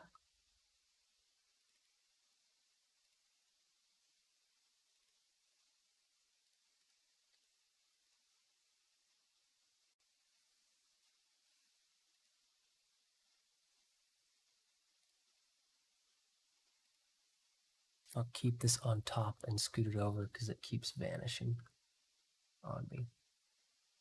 All right, and I can get rid of my synchronization now. Okay, so hopefully you understand this inversion, you know, is this something I track? So we see this all the time where it out of a low, and I like the ones out of a low. So you don't want them going into the low. You want to see the low and then it's out of the low. I would have preferred it here. I absolutely preferred it here. But seeing it here, you know, we could get an inversion and then we could see things go. It does look like there was one probably right about here, and then that almost cleared it. But because of the way that the bears are structured, I think an inversion right here is fine. So you track that and you mark it, or just eyeball it, I guess. And then when it pushes a new high, you're like, oh, okay. And what inversions tend to look like are what a lot of people call a squeeze, which they inaccurately label as a squeeze. A squeeze has to do with like the open interest ratio to shorting. And so it's like, oh, because it was grinding up, it's a squeeze. And you're like, this isn't a squeeze. It's just moving up. So you need to accurately define the open interest, which on like most indexed equities and most things is like fundamentally impossible intraday. But somehow you're predicting a squeeze. It's like, I'm not saying you're wrong, just. So I call this an inversion. And the reason for that is because on the way up, you'll see these signals. Let's just say there were a bunch of signals.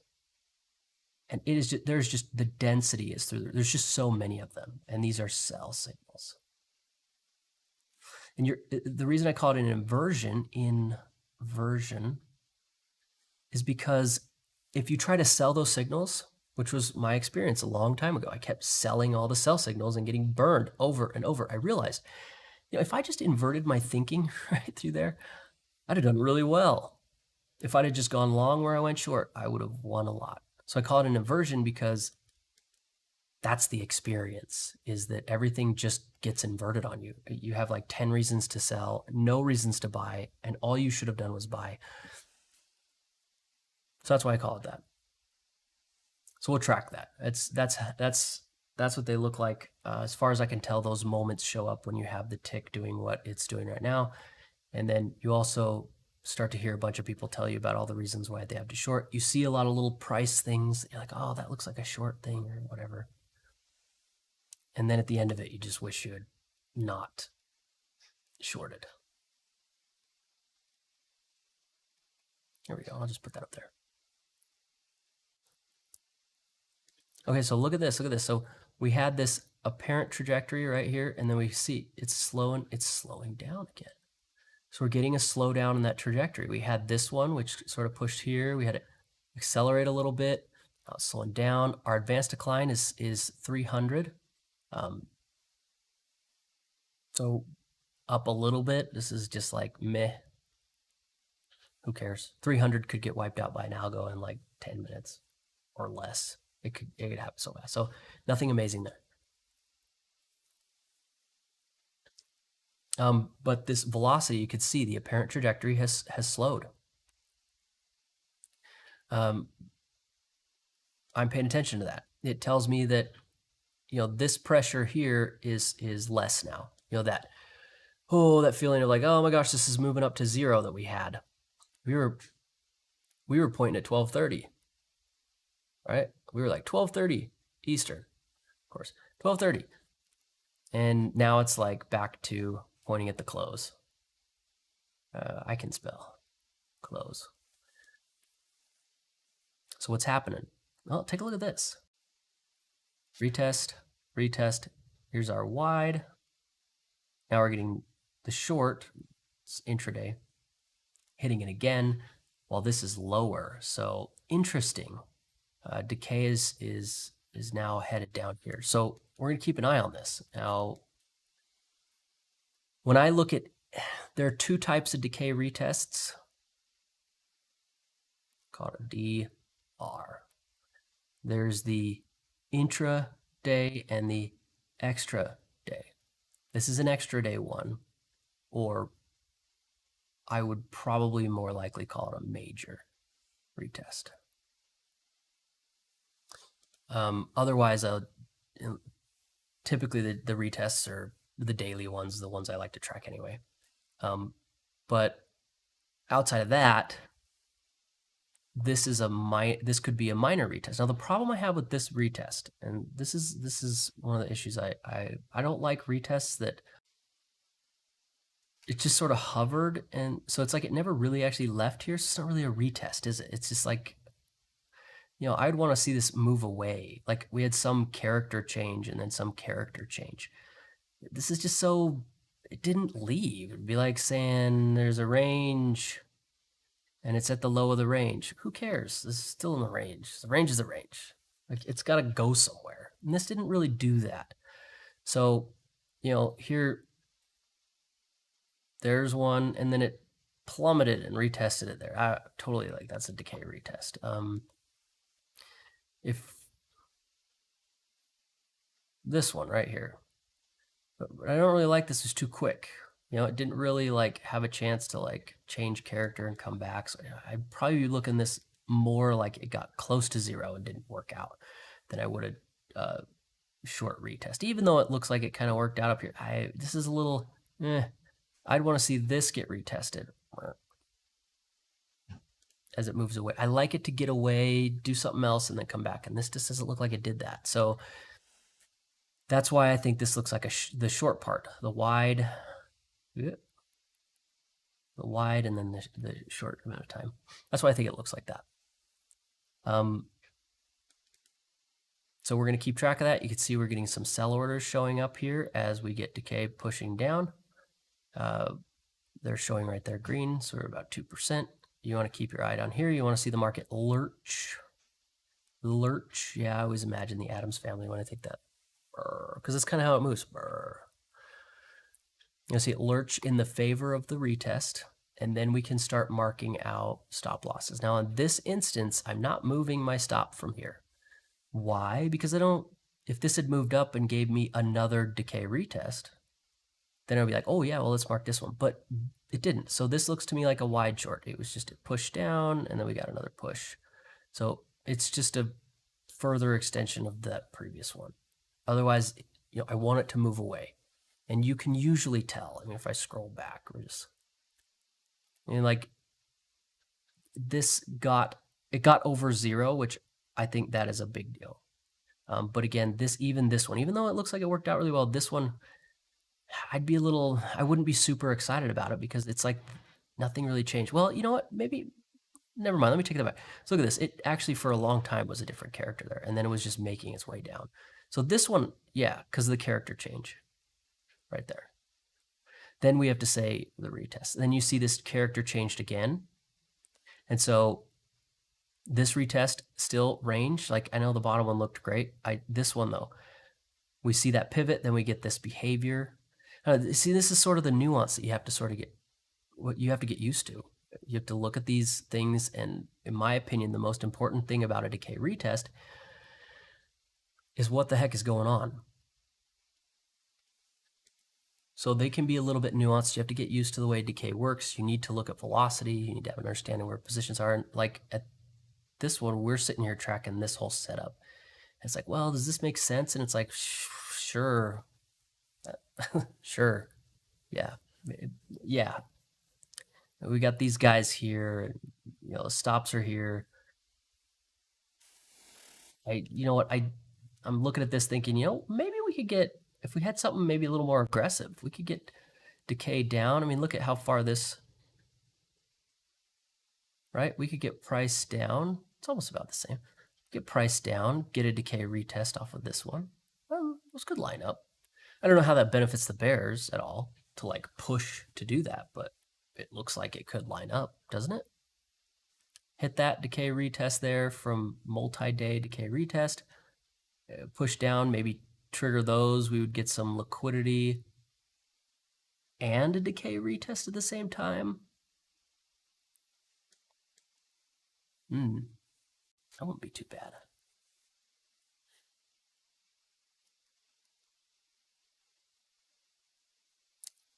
I'm just not rooting for the bears right now because they exhausted their counterparty and haven't been able to find one since. They're having a hard time. That could work though. If we look at that decay retest there. Yeah, I mean, we could line those up, couldn't we? See, so from here, that's about how far down that moved to get that to go about here. Well, that was about here. Yeah, it's about the same distance. Totally could make that work. Totally. Make it work. Would increase the complexity. It would get these guys in the green, but it would provide a pretty decent situation for the bulls. So that would hit there. We would see this do something like that. The bulls would have to hit that. I mean, daily tension just doesn't care about the bears.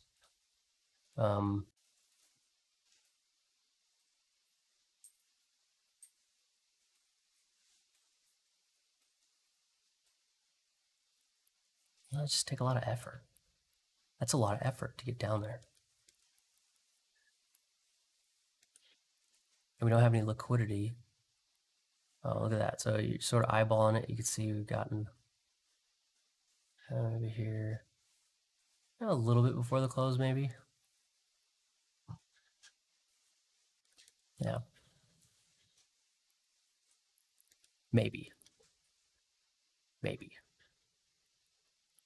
Maybe they could do that. I still don't think it's the most reasonable thing to do, though. Well, it is the only thing to do. Hey.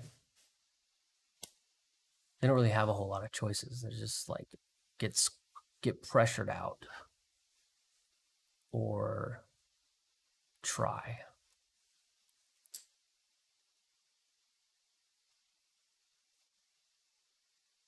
Yeah. As you see, we're back under this sort of inversion area. And I can actually switch these charts. There we go. So here is this. Still. You know, actually price kind of is done similar to this. This is where price kind of moved up and it's sort of drifting back down a little bit. So this is quite like incredibly inverted. So, ooh. Oh, all right, 25. We're pushing down. Okay. We've modeled out what's in front of us here. I think the objective here in this move down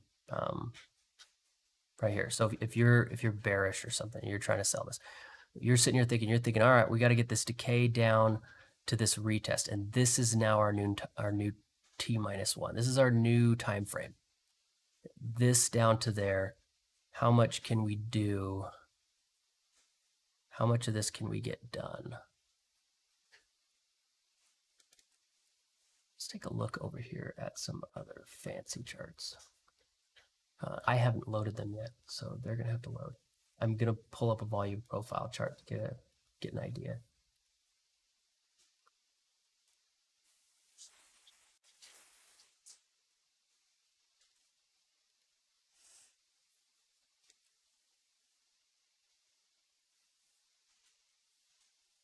This still is going about like that.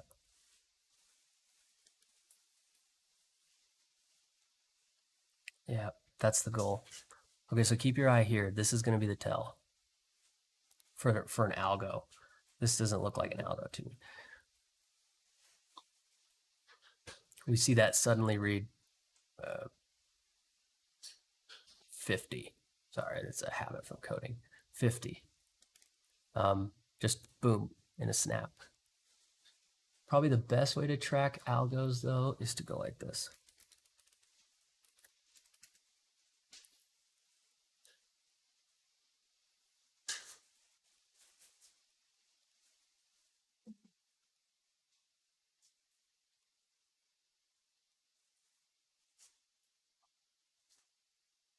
Okay, so this number is going to update in real time, where this one's got to get pulled and referenced. So this will update about as fast as, the bar charts, which we all know thinkorswims are slow. So you can watch up here, or of course, you can get crazy. You go to tick, you say today, and you just say ticks, and you just watch them, and you'll see them just suddenly cascade. That's one way to pay attention and to kind of see where an algo hit. You're just going to lose like 100, 200 ticks on the advanced decline suddenly. And while that loads up, I'm like loading up all these charts now. I start getting into it and I'm like, oh, let's take a look a little wider time frame here, maybe some other metrics. So while those load up. All right, volume profile loaded, that's what I mean.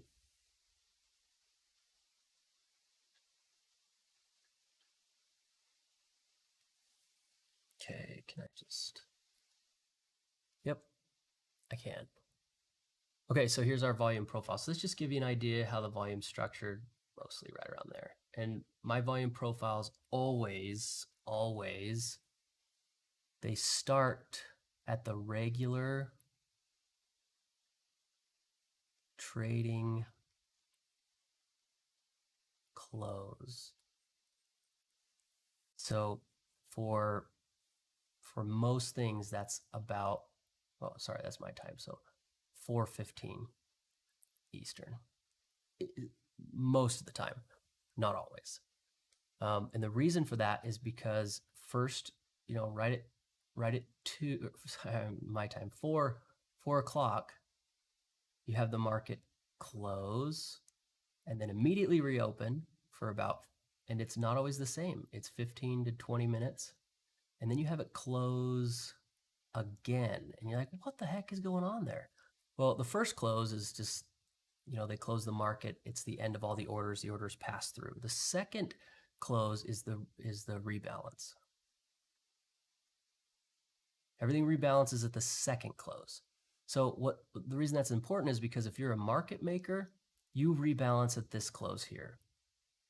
And that's usually 4:15 to like, it can go all the way to 5. I've seen it go to 5 o'clock, where that they're rebalancing everything and trying to get things lined up. And then, so their rebalance is done there. So if there's going to be an imbalance, it starts here. All the data after that moment is accumulated until the next rebalance. So I use volume profiles from the rebalance to the rebalance. I don't use arbitrary things like midnight. It's just, who's rebalancing at midnight? Nobody's rebalancing at midnight. The open. The only reason you'd look at a volume profile from the open is you want to see what the vast majority of retailers are looking at. I don't care about them. I care about market makers. So I like the rebalance. My opinion, probably we can disagree if you want. Anyway. So I just want to get a look at the range here, how this is structured. If we have this or something like that, I don't see that. And you see here's our gap. There's the balance right there. So this is where it reset. And look at that. The point of control has been pretty much just like the same spot. We pushed away from the point of control and it was like, nope, no volume. Nope, there's nothing there. There's nothing there. So we were already back up to the point of control. You guys did terribly. Just terribly. Okay, here we go. Let's look up here. 331. Our tick is moving too, so keep your eye on this tick. If we keep this tick down, we can invert, and that'll be good for, that'll give us a mechanism to drive prices higher. You got to have a mechanism, and inversions tend not to work to the downside, but boy, do they work great to the upside. So we're having a pop up. We're at the 30. Again, we're looking for 35. I think at best their motivation was down to the lows. So I didn't think that was an algo. I think it was just a move down, but we modeled it out. You need to know your risk. It was a wide short. There's the wide, there's the short. I'm pointing this out over and over and over so you know exactly what it is. Real time. There's the volume associated with the second push down. Here's the volume associated with the first push down. We had new highs, new highs. Do you see that? Is it clear? I hope so. So now we got our move up. We're looking for, remember, this is the thing I've been harping on all day. We are looking for, it's called a scramble. What I mean by scramble is there are 100 people in a room and one tiny door. That's the scramble. And a scramble will cause price to experience a lot of demand. And this is pretty good. This is pretty good. But it's just pretty good. I'm going to, just looking at the advanced decline, see if we could get, I'm going to do a line. Sure. Let's do a grid too. Okay, so here we go. We can see our advanced decline tick by tick. Look at these. You could see, look at that. What is that? What is that algorithm right there? Boop. So these are good to look at. If you're looking, now don't look at this first. You get your narrative first. You figure out what's going on. You say, well, I think an algorithm makes sense here or here, whatever. Then you look at this. If you sit and stare at this, you're done, because you start thinking this is the cause, and this isn't the cause. This is the effect. First the narrative shows up, and then they're like, I need an algo. It's not useful information, but this is a pretty big move up there. I'm not even gonna look on this chart where it was at because I don't care. All right, so we got back to 30, which was about where we were at before. And so overall, the effect, I think, in terms of price, we had two things happen here. One, we had a nice inoculation. That just barbed wire makes you question everything. Then we had a low too. See that? You have your nice pivot reversal that gets a pivot reversal. And that's useful to pick up, I don't know, stops or something. Well, I guess this is three things. Two things in price action, three events. So you have a low two. And the third thing is that we had some, well, they look like sweeps. What I mean by sweeps, I mean exciting. Exciting, I forget, I spell exciting. Gosh, dang that word. These pushes down got you to look at them. And what a lot of people do is, because you're inoculated, right? You're totally, I'm on board. When you see any confirmation of the thing you've been inoculated about, you sell the low. So I think there is a lot of people who probably shorted at least this low. I mean, it broke down. The first time it was like, wow, you guys are really, it was these guys right here. These are the conservative fools. And what makes them so is that they wanted to wait for profits first. They wanted to say, I want the market to show me it's going to pay out, and then I'll participate. And that's how you miss the payout.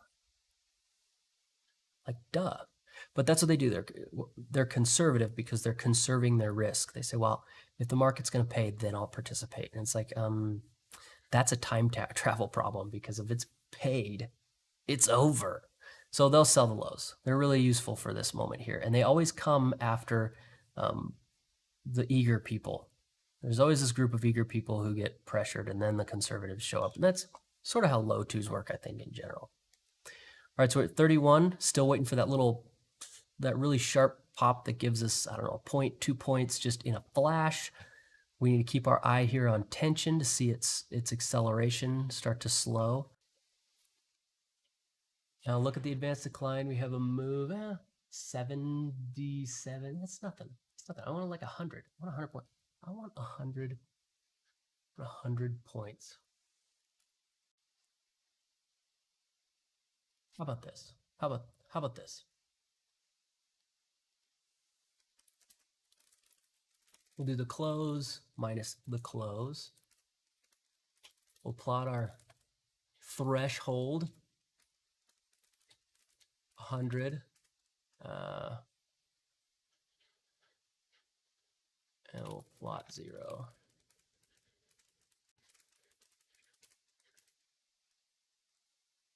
Okay, so let's just give us our tick delta. Let's just look at that. Let's go like this. Here's a little trick. Clear lower. And then slide it back on up. There we go. Okay, we'll just see the deltas there once that loads up, because it's the middle of the day and fun stuff's happening. So currently, we're getting a throttle on the servers. It'll take a while to load. All right, so while that's loading, still at 31. Remember, the shot up here should hit about 35. That's what we're looking for. That's 38, 35. Oh, take a look at the so we're still down. The tick is still staying down. So I look at this as cost. Like the first push cost this much. The second push cost this much. So we can look over here and say, oh, it's getting less expensive to rise. That's good because it typically gets cheaper and cheaper and cheaper when somebody's footing the bill. If somebody else pays, it doesn't cost as much, right? So things get cheaper when you have a loser on the other side. So we can look at that. Oh, look at that. We got all sorts of things going on here. Let me go. I think I discriminated too much. First, I'm going to take this and make it like the 10. So 10 ticks. And then I'm going to do absolute value so that we don't have to think about it. We'll keep our threshold. We'll keep our 0. Okay, there we go. So this is just absolute. So it's just going to show us the size of any move in any direction. Anytime it breaches that threshold, we'll be like, yes, there it is. There's the algorithm.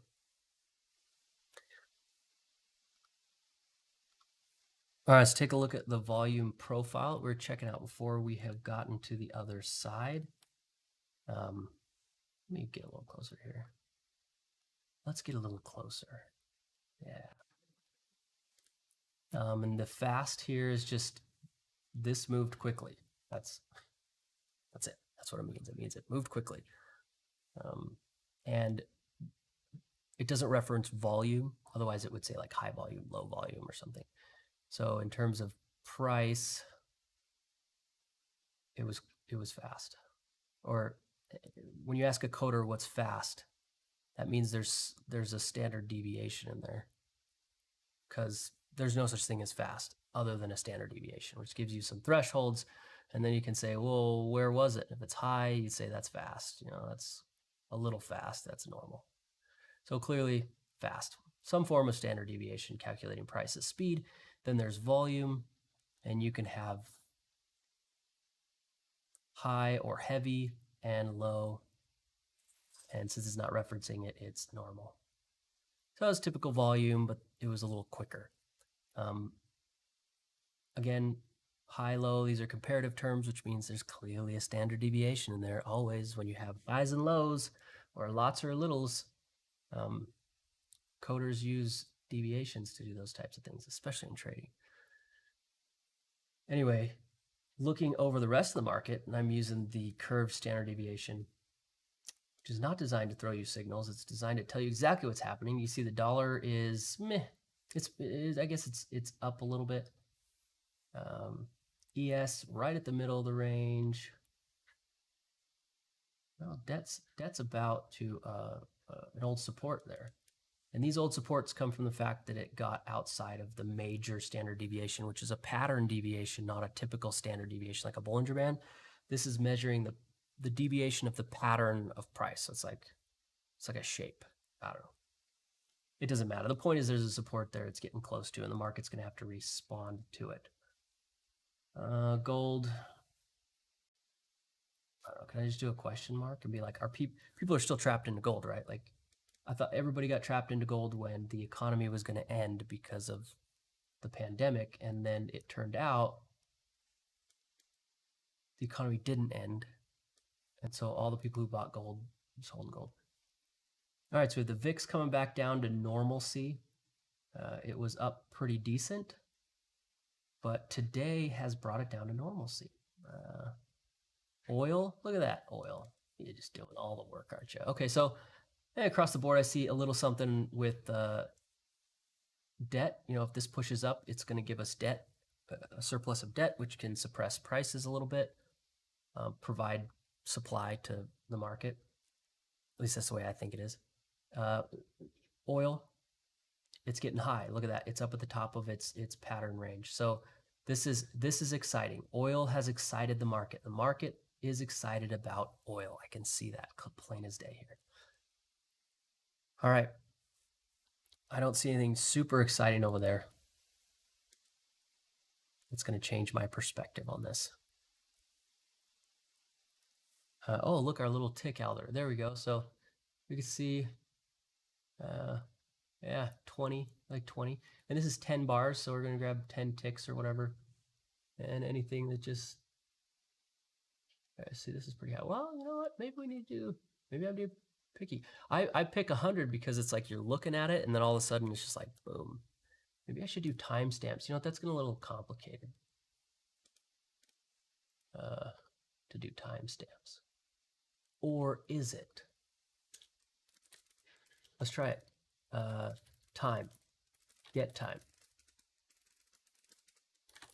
Time index equals if time does, I don't care about that. Time, then 0 else time index plus 1.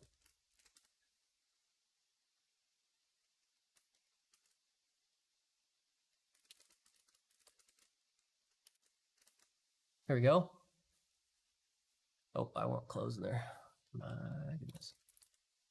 Okay, so this is anytime there's time. Now it's going to be seconds. I think they have it down to seconds or something. Let's see the time. What do we want? Seconds? We want seconds? Let's do seconds, which I believe, or minutes. No, seconds. 10. It's 60,000 for minutes. It's going to be 1,000 for seconds. So this will be per second. Number of seconds. 1. We'll just make it a variable. Why not? Why not? We can do anything we want, so let's just make it a variable. So let's say 3 seconds. Every 3 seconds. Okay. So it's going to search back 3 seconds. Give us the delta for 3-second moves. That's pretty quick and flashy, right? All right, well, that loads. We go back over here. Nothing changed. We're still just pressuring those bears. And we know who they are. They're right here. We know where their stops are. They're sitting right there. We know why they would probably have held and what they were looking at. We know what's going on. This is just chewing up the bears. More than this is bullish, this is anti-bear. The bears just couldn't come up with a competitor. They pressed out these bulls real quick. There was no gameplay. Like, they didn't have any fun with them at all. Like, it wasn't like, oh, you're going to win, you're going to lose, you're going to win, hopes and dreams. No, they just shoved them out. It was like greedy, quick, bleh. Our algorithm, it fell apart. This is bug fixing. That's okay. I'm pretty sure I know what the problem is. It needs to initialize. We'll just brute force initialize it. How's that? So if there's no numbers, then 1. Else, right? You know, let's not do 1. Let's do 0. So, yeah, there we go.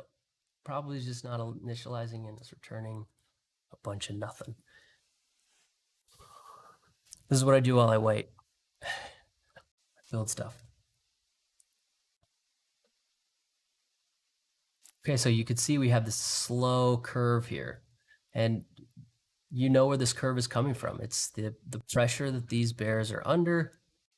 We had a little, I think it stopped a little bit right there while we were watching, but it's a slow curve, and it's because these bears are under pressure. We still haven't seen that pop that really is just like, oh, there it is. There it is.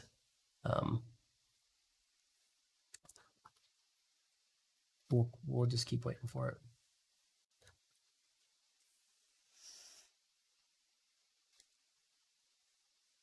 See if we can pull it off. Oh, now what we could do now is consider what there is beyond. So I've been focused on this whole narrative, you know, these guys, their gameplay, their enter, their exit, what their options are, things like that. But what happens after? Well, I think it's pretty clear here. We can see this has gotten, we're looking at about 1:30. 1:30 Eastern time. We'll be hitting 0. That'll give us a 0 test. That'll be a bearish 0 test, right? That gets up to this 0. That'll be a bearish 0 test. At that point, if the bears decide to double down, which is that's just my favorite when they do that. Let's take a bad situation and make it worse. Sure. So if we get hit there and we see the bears, maybe this just moves up nice and slow into their stops, and then about 130, we get a signal right above the stops there. If the bears decide to double down, which a double down is going to look like, this doesn't really accelerate the way we expect when we hit stops. And then we see the liquidity show up, we see a price hit, so price is going to slide out of the thing, and then the tension maybe even moves down a little bit, and then we see price, maybe it moves up, and then we see price just kind of go like this. It's like, oh my gosh, you guys are done for. So that's an option that you have to keep in mind. A double down that you see the impact of the bears hitting and the market just eats them for breakfast is great, because that shows us where they are, and it can lead to really great squeezes into the close. And in that instance, I do think it's a squeeze, because they were selling legitimately and were unable to bring the market down. I think they surpassed the surplus of people, or open interest to sell against. You can't just borrow anything. You start borrowing from people who bought the things you borrowed. It gets nuts. So it creates a nice short squeeze there. So that's what we'll be looking for higher. Otherwise, if we decide if the bears decide that they want this last amount, and this projection could be a little bit better, if we were just continue that out. You might notice that this one has us hitting 0 about in the close, but if you just use your eyeball, come on, use the old eyeball. Look at that. Look, we could be seeing a 0 test tomorrow. No problem. Sure. So let's imagine then a scenario where tension gets, tension gets from here to here. Look at that. Now, maybe daily tension closes like this. Okay. In that situation, think about that. If the bears come in and just slam dunk the market, they could potentially right off the open. Now, I'm not saying this to motivate you. I'm trying to motivate the fact that if they came in and slammed it, we could get daily tension and both of them just right under at the open, which I think the bulls would pick up. I think that's what would happen. Now, it's not quite fast enough that we would see this like here, at 0 at the close, even though the projection shows it. So we get a gap down where a move up would cause a bearish 0 test. It's like it would get here, and then a gap down would just give us a positive test at the open at best, and the bulls would just pick it right up, and we would see a long off the open tomorrow. So right now what I'm doing is, you see I'm modeling where we're going into the close, where we're headed. I see what happened this morning, and now I'm like, well, let's talk about the close now, since we've already sort of figured out what's going on. I don't even need to think about that anymore. If we get this situation, we could see prices literally do something like this. That's what that would look like. So we get a gap down, and everyone would be like, oh my gosh, it's a they wouldn't say that. It's a huge gap, a huge negative gap. And actually, it's done no work. A huge gap for me is like you breached the low of the previous day or two. Like, you'd have to get down here. Huge isn't a percentage. It's all relative. So I don't care. Gap into the middle of yesterday, whatever. We would get this right at the open, and the bulls would pick that up. Now, obviously, the participants are aware of the probabilities. They know that if you gap it down,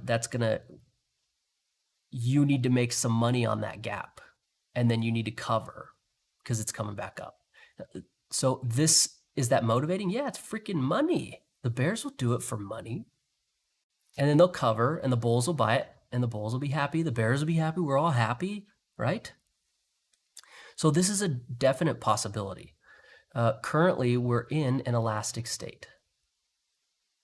Now, what elastic means is that at some point we had pretty decent or higher, not necessarily massive, just higher tension. And I mean 30-minute. And we got up to about 60%. That's negative because it's the graph shows you the force, so they're pushing up. This shows you the counterforce, which is the opposite equal. So it's the opposite. So it's negative 60 pushing down on the market. That's getting hot. You know, we get at best like 70%. We almost never see anything above 70. I think like once we saw like 80 or something insane. But typically 70 is extreme. So 60 was really high. So they did some backroom deals. Hey guys, why don't you bring this down, cool it off, we'll get some better prices, everybody wins, right? So that's what elastic means. The bulls who failed right here were actually giving a nod to the bears, saying, go ahead. Oh, hey, buddy. Oh, good. So, take the Band-Aid off. Can I? Hold on a second, I got a Band-Aid to take care of.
All right, I'm back. The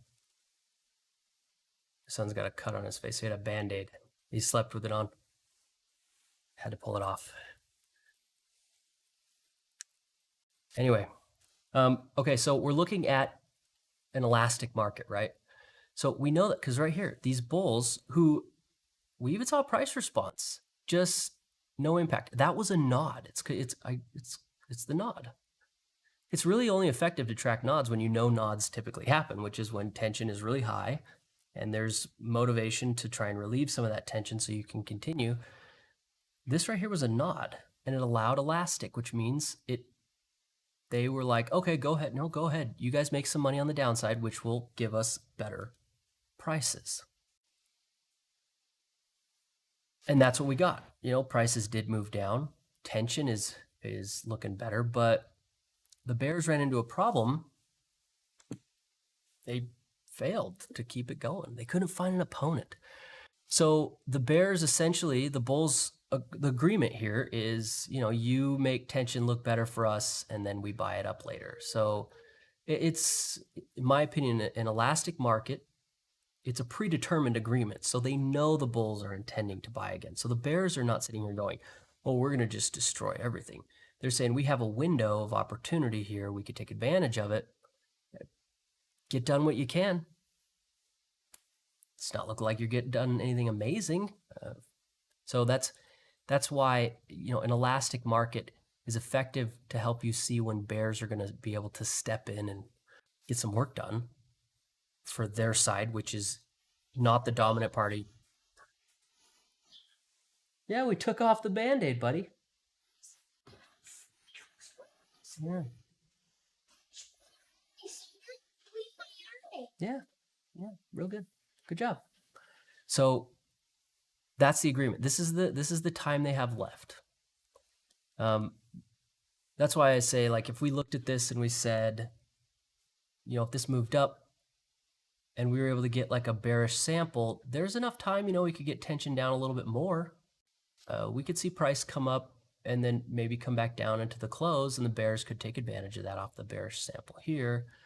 And then we could get even potentially a gap down where the bulls get a zero test and they're like, okay, that's as far as we want it to go. We don't want it to go to this. We're just trying to cool things off, not give you control of the market, bears. Sheesh. So that's what we could be looking at. We could see this move up, get that sample. And that's the configuration we could be in. Is this a sensible thing to do? Well, yeah, I don't have any problems with it. We see, I'm thinking maybe a quick scroll back, we find something similar. We've just had so much craziness lately. Well, it's not something that's terribly uncommon. Just put it that way. You just have to trust me or go look. So that's where we're at. Again, we got this inoculation range here. We pop up just right into another one. It's just brutal. This is brutal because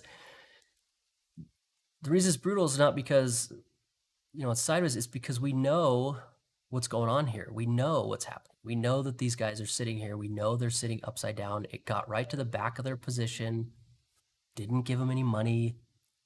It's inoculated them twice. Right? These people are so entrenched in their ideas, or they just gave up altogether. It's just, it's brutal. It's very emotionally difficult to work through. It's just barely just froze. Yeah, looks pretty good. You got scrapes all over it, huh? How does it feel? Oh, good. It's a big deal for him. But a big cut right here on his face, just like from a tree branch. Okay, so what we need to do now is figure out what's coming. So that's why we figured out what's happening. That was this phase. Remember, we were like, oh, this is like the bears. And then we realized about here is like, well, you don't have anyone to fight against. So we ended up in sort of a transition. And then we've gotten somewhat bullish, but not so much bullish as not bearish.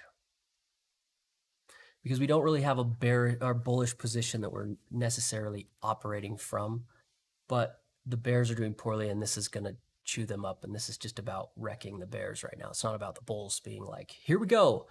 And this is not an uncommon thing, and the distinction is slight, but I think it's important because it helps you understand how the market mechanism, the thing that drives it, works. And this is clearly going to be a squeeze mechanic.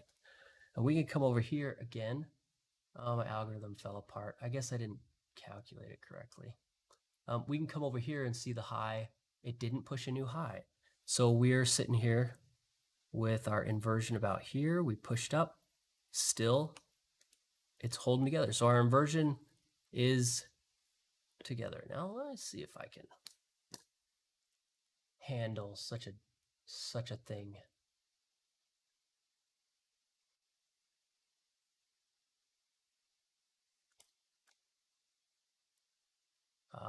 I know what the problem is, I think.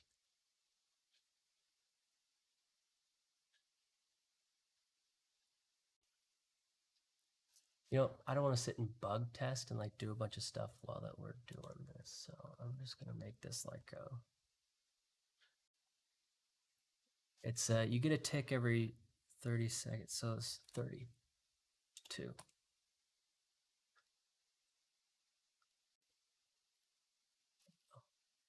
Okay, so this inversion is holding together. Now, the thing to watch is it just pushes up through that level. Boom, that's the end of the inversion. That's how it's going to work. All right, so we got this trajectory. Boop, boop, boop. Again, it's just the apparent trajectory of this velocity number. That's it. Look at this, advanced decline, 404. Sheesh, bears.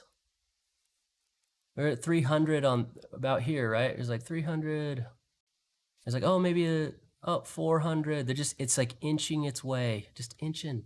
And that makes sense, right? The market's just sort of inching its way against the bears. And it's not that the bulls are backing it, like, oh my gosh, we're shoving. It's just the bears are getting, they didn't have an opponent, and markets naturally chew up lone wolves. You can't just trade a market. You need to beat someone down. This is a competitive sport. It is not a statistical fantasy. They had no one to fight. They lost. You see portfolio orders picked up a little order right there too. That's always nice. And that's gives credence to that idea that these guys getting liquidated created liquidity because they got stopped out. Those stops were converted into liquidity and sold for profits.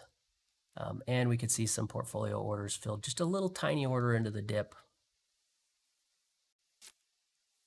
I mean, my goal here is to try to keep it as simple as possible, but how can I not look at such a straightforward? It's just so, of course. Anyway, take a look at decay here. We got our little, here's our wide short. So this business is all done. The next thing would be to see decay lean up. And I've told you about leans. Told you. Leans tend to be aggressive because they're very nuanced. You have to understand what's going on here to have any prediction of a lean. And this has sort of been moving, we shifted a little bit and now we're about the same, targeting here. So we need a lean up. Decay's got to lean up. And I think that once we get that character shift, it'll be pretty aggressive. All right, so let's say the market is at the stops. Let's just say it's right here. We got this going. We'll just say that's here. This is where we're at. The next thing would be to see what the bears are going to do. So we can sort of forecast this out right now. We could say, well, when we get there, what do we need to see next? What's after that? Is there anything or is it over? Well, getting there, velocity is going to have a choice to make. If velocity hits that zero and the bears come in and sell that and they hit it as hard as they can, we have an accelerating tension, and maybe decay doesn't quite make it up, we could see a push down, and we could the bears at that moment, they can double down. It's terrible strategy. I've seen bears double down and it just doesn't really work that well for them, but maybe it'll work. The question again is, who are you defeating? Who? Still don't have any bulls. So it could be that they say, well, we'll hit this and then we'll run the spread, right? We hit the stops. Stops to stops. Maybe that's the goal. Stop to stop run. You push those stops, you sell against them, and you just drive it down. But if you're going to sell from here and buy against them, that looks to me like we're headed straight back up. That's what that would look like. So if we get there and we get a sell, they still don't have an opponent. So the natural target to get to is the only opponent on the table, and that's this decay retest and their stops, which is not the lows. It is not. It's these lows right here. These ones. So that's a big deal. I think that's something important to pay attention to. Who are you going to go after? Well, there's one person on the table. So that's a potential that the bears have. But it's the same potential they had before. Sure, you can run them out, maybe a little lower, but that's not enough juice to get us down through the lows. Do you have an ace up your sleeve? Am I missing something? I don't think I am. I think your elastic market is making you sad. That's what I think's happening. They're just not happy with this. They're stuck here. So we get up there. There is potential to run this down to there. That would be their opponent. They will have to foot this bill. So it's like, well, we know we can get liquidity down there. Let's go ahead and inject some capital. So we can now say, if we get here, the potential is to get down here. And the money to do it is the sellers, which means algos. There's no doubt in my mind. If the bears are going to run this from their stop to the opponent, they'll have to inject capital because they don't, I mean, they have an opponent there, but not really. That's like a weaker position. It's not somebody who consumes liquidity on a larger scale isn't going to fight somebody who's having vertical risk on a smaller scale. It's not as much money. It'll recoup some of your losses, but it's not going to they're just not the same. They're not on the same playground. It's just so different. One's in college, one's in kindergarten. So they'll have to pay for it. And that means that they're going to have to inject capital, which means algos. So the bears come in. It should be an order, the volume, price response, tension curls, and we see an algo hit probably almost immediately, because if they don't, the market, as long as they don't hit, it's just going to keep chewing them up. And then at that point, they could push this down. So that's my hypothesis or thesis or whatever about this. For the bullish case, if we push up and it gets up to their stops, let's say we're here, and then we take a look over here and oh,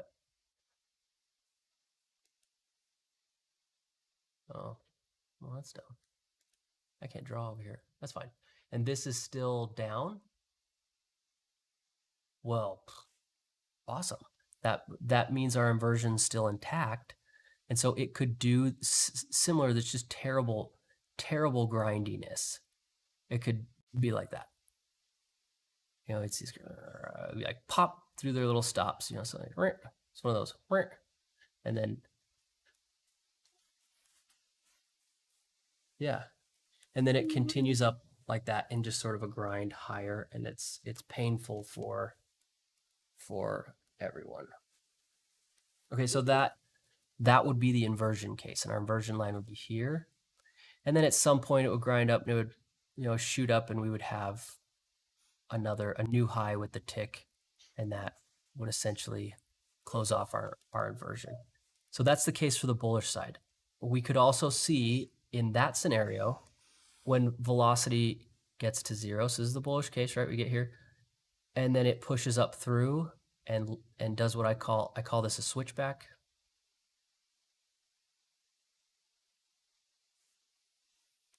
Where you get this signal and then it moves far enough that it can come back and immediately sample on the other direction.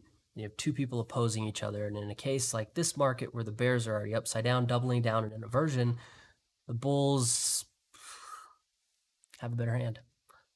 So that would be a switchback. So this is good. That'll model our upside. And what I like about the switchback scenarios, I think we get velocity here first, and then as soon as this happens, I think decay is going to start trucking.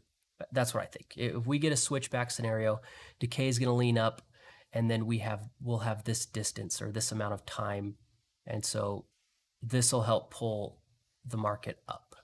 So price would look something like push up, hit our 35, give us a horrible situation for them, and then, you know, maybe a little higher that comes down, we get a bull sample.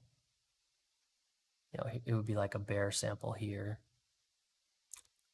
And then we start to see the grind, and then the decay retest, this force helps draw it up as it leans, and then, you know, right at the high we get our inversion to clear, we get decay to retest, and at that point I don't even care because the market's going to be closed and you should just flatten out everything you have and move on with your day. But it'll, by the end of the day, you'll have a really clear idea how the bears have been operating, and if they've been successful, where they're at, what they're doing, why they did it. And you should, collect these in your head. Every day you get that narrative, and you start to get a sense about one side and the other side, and it gives you a longer term perspective. You start to say, well, these guys are terrible. I don't want to trade with them because they're terrible. They're just terrible. Or they do these things or whatever, little things that irritate you. And that longer term perspective is the long term trend. I think that it's the accumulation of the daily 1 minute chart. It's the analysis of a daily chart that creates the 1 minute chart narrative that accumulated back up to a daily chart creates the daily chart trends. So you have to go boop, boop, boop. Yeah, you got to do that, the work. I wish I could get sponsored.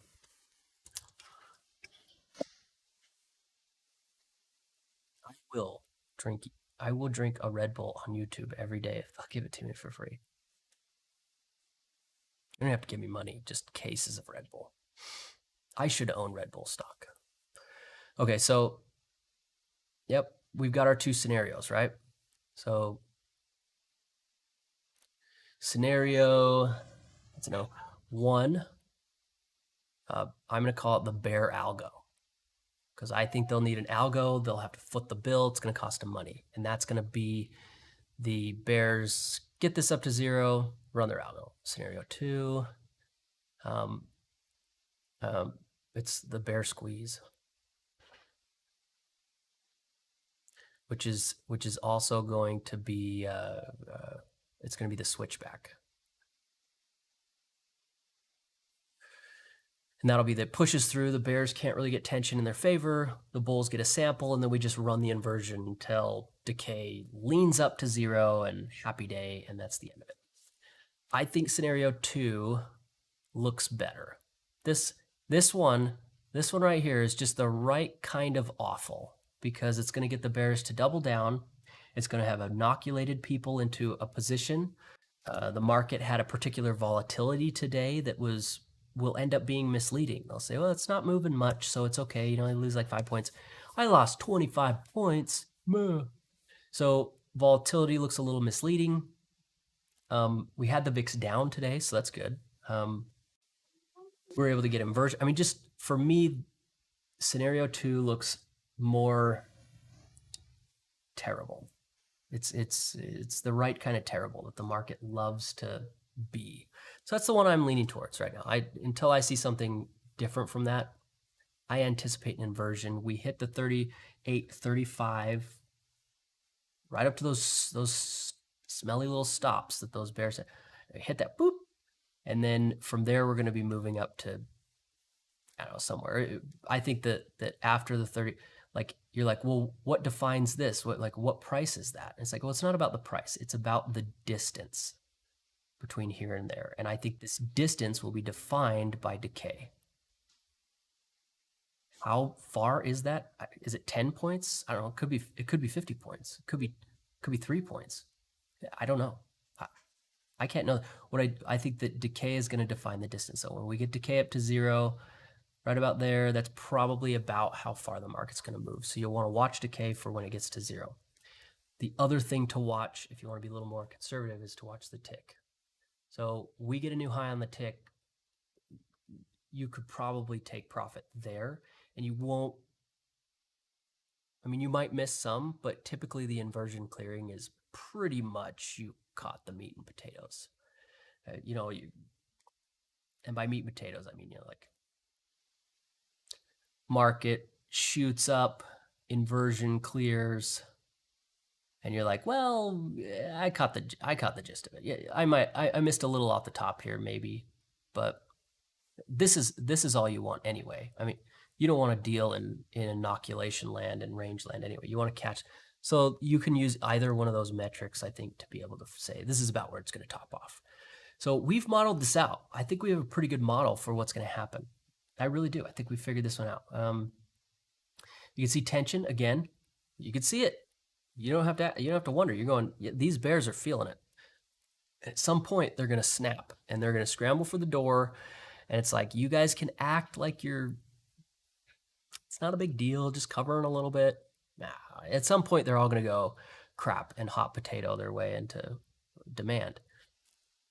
The big question that I think at this point, where I think the rest of the day is pretty much, I mean, unless something really dramatic happens, I think we kind of know what's going to happen the rest of the day.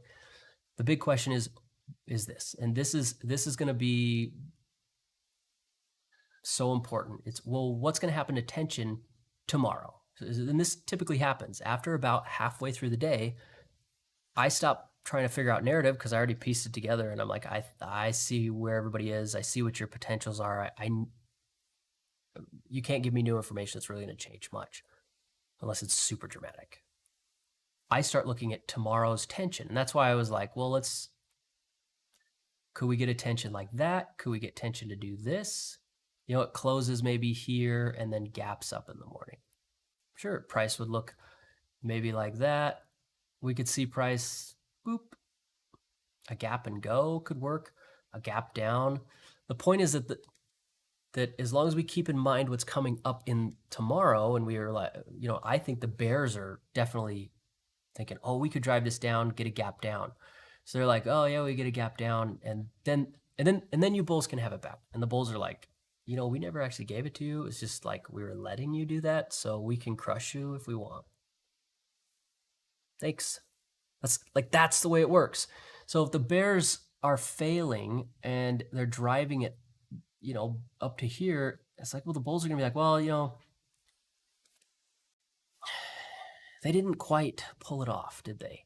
Like, we didn't get 50 points lower where we could buy something. So the elasticity is like, yeah, that's the way it looks. So that's what I'm thinking. So these bears, if they start to cover, tension's going to do something like this. Daily tension's going to do something like this. And neither of those numbers look excellent for the bears. They look like the bulls just waited and the bears just couldn't pull it off. So we get this up, let's say we get up into the close, if that's the way we close. Could we see more bear tomorrow? Yeah, we could totally. The bulls might say, hey, try again, please. You did terribly. And then maybe tension opens here and it moves down towards 0 in the morning or something. And then the bulls get a chance to defend. And that could mean price does this, you know, something like that. And then the bulls defend and bring it up. Yeah, and then the bulls are like, well, great, we got opportunity at lower prices. Our tension, you know, basically flattened out, so we got a lot of upside. We can push. Daily tension could potentially give us a 0 test. That'd be great. Bulls would just pile in right here. So this is a total possibility. Elasticity really doesn't end. I don't think it ends until the bulls make a stand. So if we get bullishness coming into the close, we see bulls pick up liquidity and start running the bears out, and tension curls. Now the bulls ended it. They're like, nah, never mind. But if the bulls don't do anything, we don't see any bulls anywhere, we could see elasticity continue into tomorrow and have this scenario. The elasticity, remember, the agreement is you get rid of tension for us and give us better prices. And the bears are like, you got it, because they get to make money on the downs. That's the only reason it works. So we could totally see this continue. We get priced down. The bears potentially made money here, potentially made money here. They had opportunities.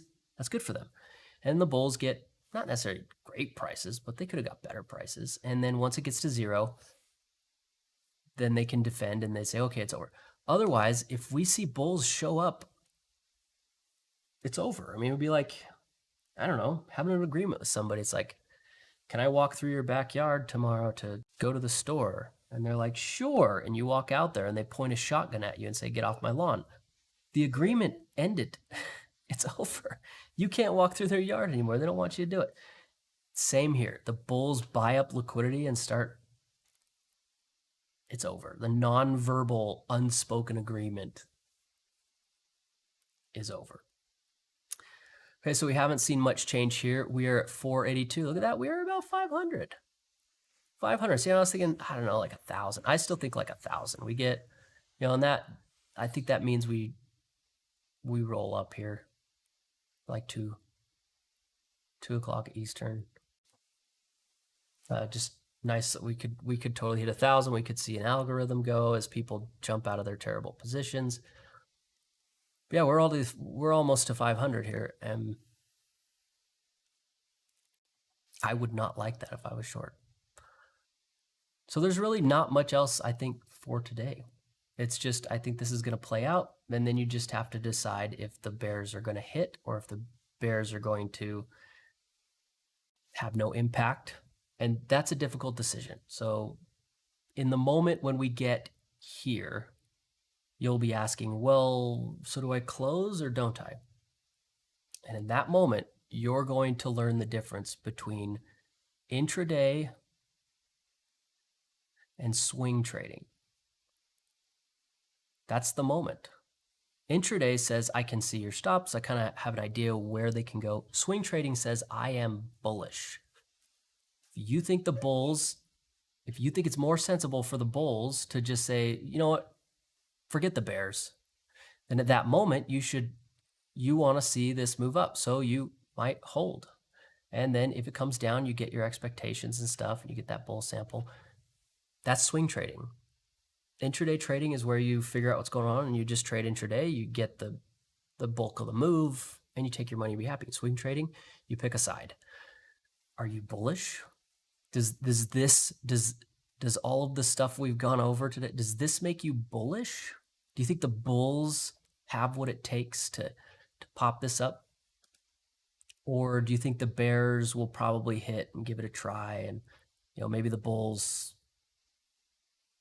just hold and they just sit back and we just it's difficult. That's the difference between intraday and swing. So at that moment, you'll need to ask yourself which one you are. And if you can't answer that, then at that moment, you're going to have like an existential crisis.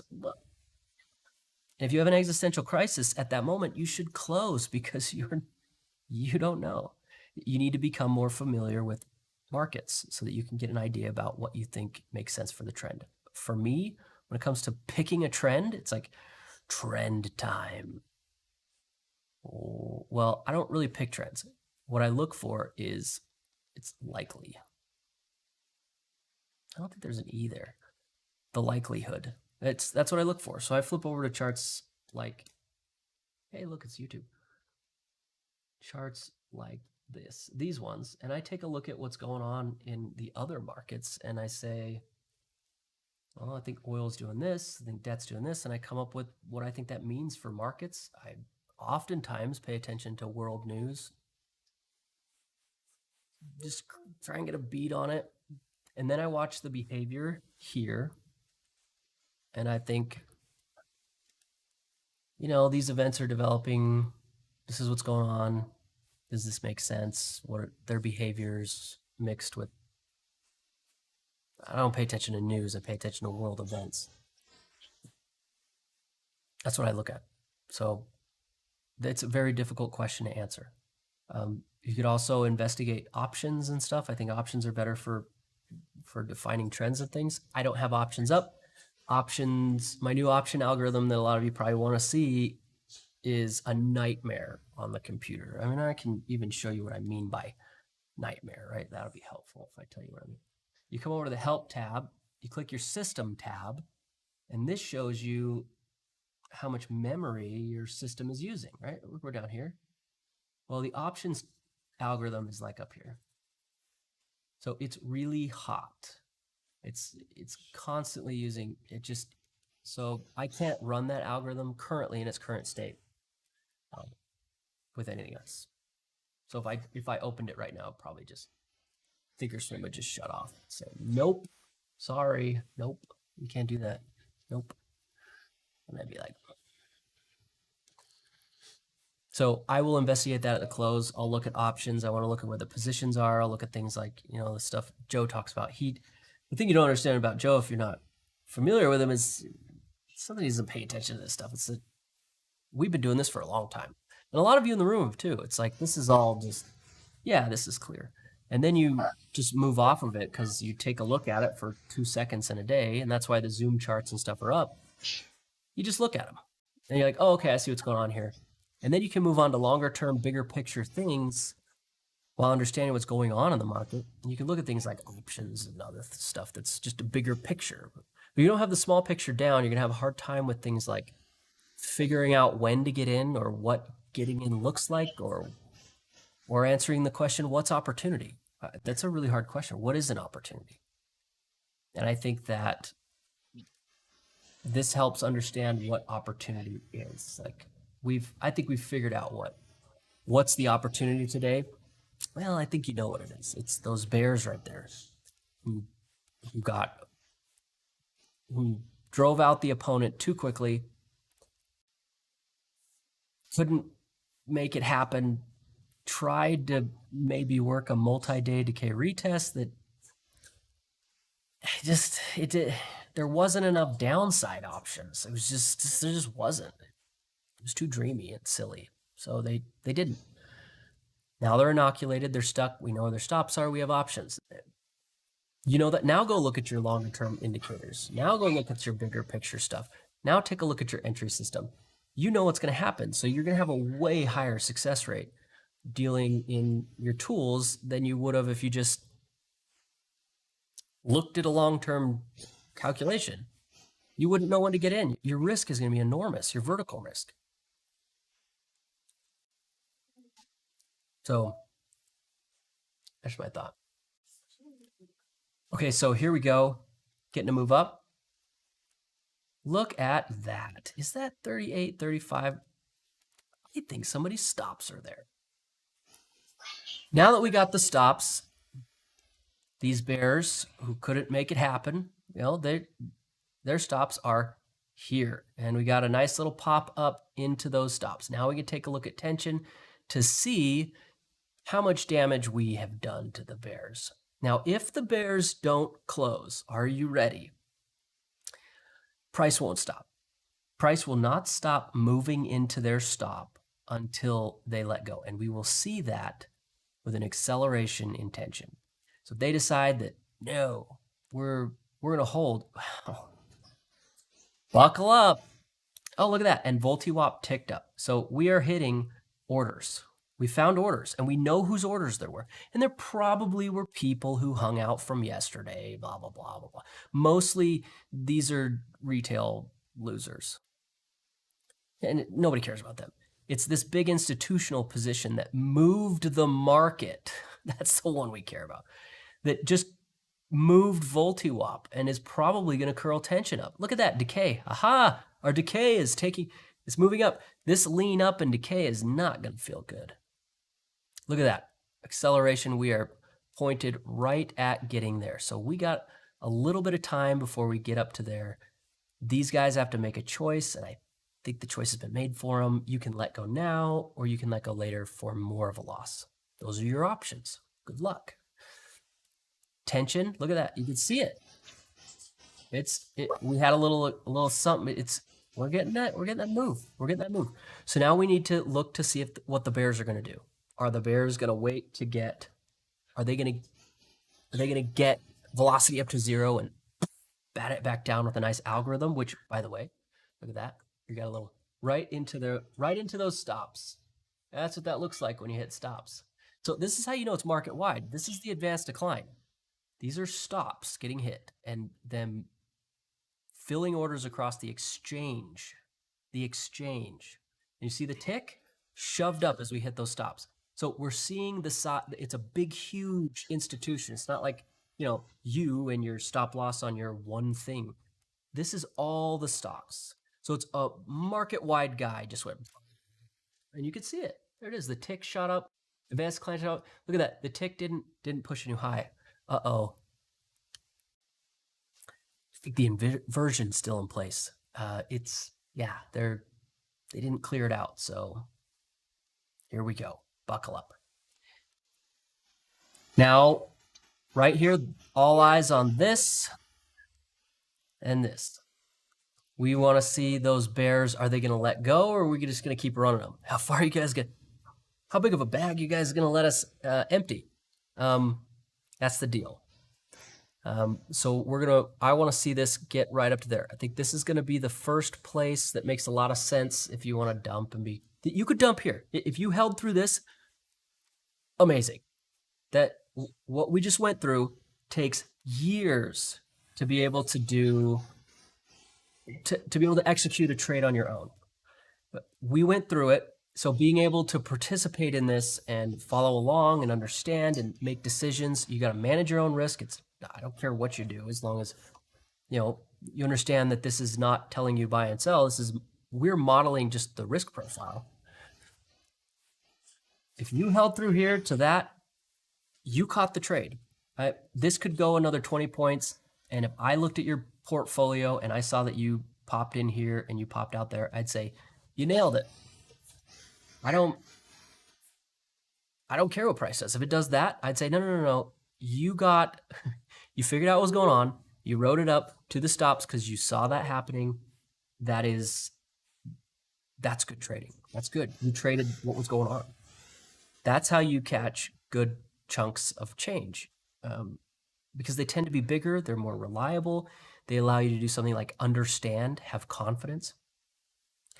Okay, so you don't have to. If you decide you want to move past that, the next spot here is going to be, getting up here. We got to sample those bears again. I think they got blown out. We're still waiting to see this sort of give us a little acceleration, but I think we got the pop-up we were looking for, right to the level we were looking for. And we got all this stuff. I think tension's probably going to give us that acceleration. So we're probably good there. This is next, then this. So this is what you're paying attention to. Now you need to choose. If you want to catch the meat and potatoes, that was a good trade. You hold until the velocity gets to 0. You're moving into swing territory because now you're having to pick a side. This one was just taking out a loser. That's easy. Take out a loser is easy. But figuring out what's going to come next means you have to hold through, and that can get dicey. So right here, I think that we're going to be hitting this. This is where we're headed. So I think that the market's at least going to stay up here at 38.36. I think we're probably going to stay right up here. Now, one thing I can do now is get rid of the irrelevant people. You're done. Goodbye. Don't care about you. There we go. So they're off the table. So I think we'll at least stick around here, at least. But I think there's a good chance we could, because I don't think, usually when we have a good sample, it doesn't go, we get like right at the last minute, it's like, I don't have a good example, but this kind of rise, where you get a little acceleration. So we probably hit it in the next little bit here. And I'm thinking price will probably pop up 38.40. Yeah, I'd be okay with 38.40. That'd give us 4 points. Advanced decline could get up to like 800 there. I'm thinking 800 now. I'm thinking 800. We get up 800.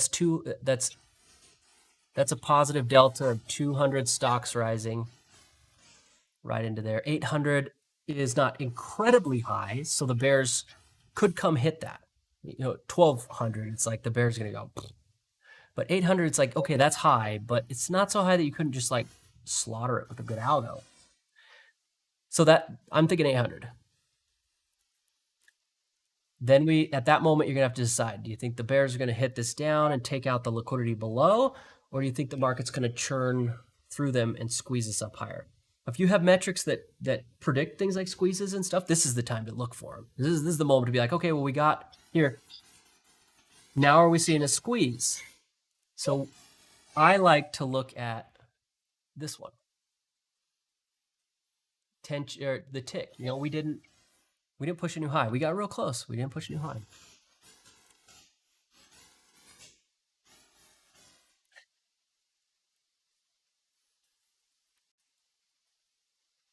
Okay.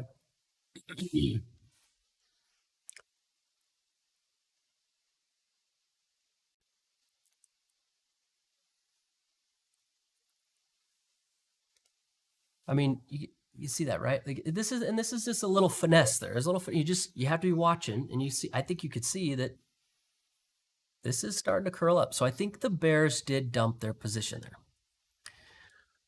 I do think the most sensible thing is to lean this up here. Boop. And that I'm sort of tentatively eyeballing the 38.40. So I care. A little move up there could get us to the 38.40. That could get this sample. Then at that moment, I want to pay attention to the tick. I'm going to watch that advanced decline. Here's what's going to happen. You ready?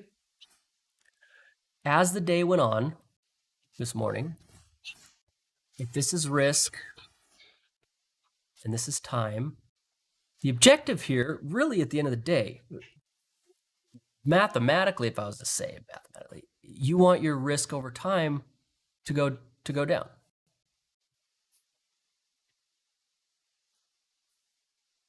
Oh no. Am I still up and running?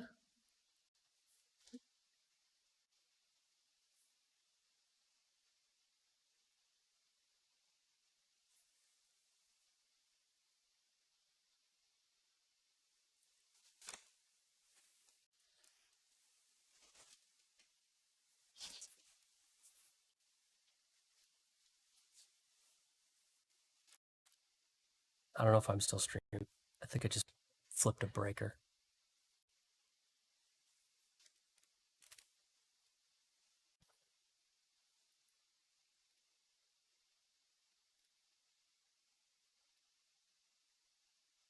Says I am.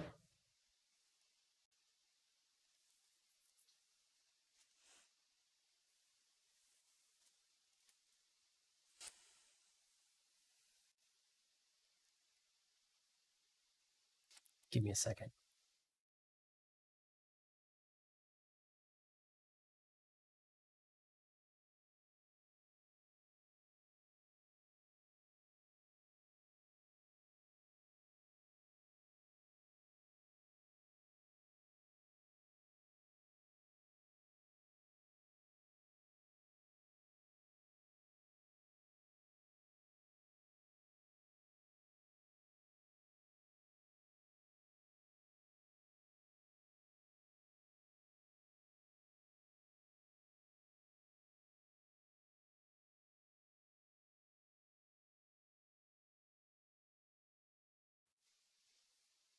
Okay. If we're still streaming, I think I just like totally popped the breaker or something. I don't know. Everything shut off and then turned back on. It's all working. Okay. Anyway. So right here, the most important thing for you is going to be to say, are we going to see this trend? Is this inversion still in place or the squeeze still in place? And does it make any sense? And I'll tell you right now that a move down to here is definitely a chunk of change. The bears could get that. But if velocity gets up there and we get a switchback, the bulls have an opponent to wipe out that they can liquidate pretty readily too. And the question is, where would the bears put a stop after they've doubled down? And the answer is, beats me. Margin call? I don't know. But it's not a great idea to double down on a position that isn't really fundamentally working. So I think that it makes more sense to do this, to see this situation. And that'll be supported by a decay, move up to 0. Keep your eye on tension, especially if we see tension like curl up. If the bulls, this would be getting everything you ever wanted, but yeah.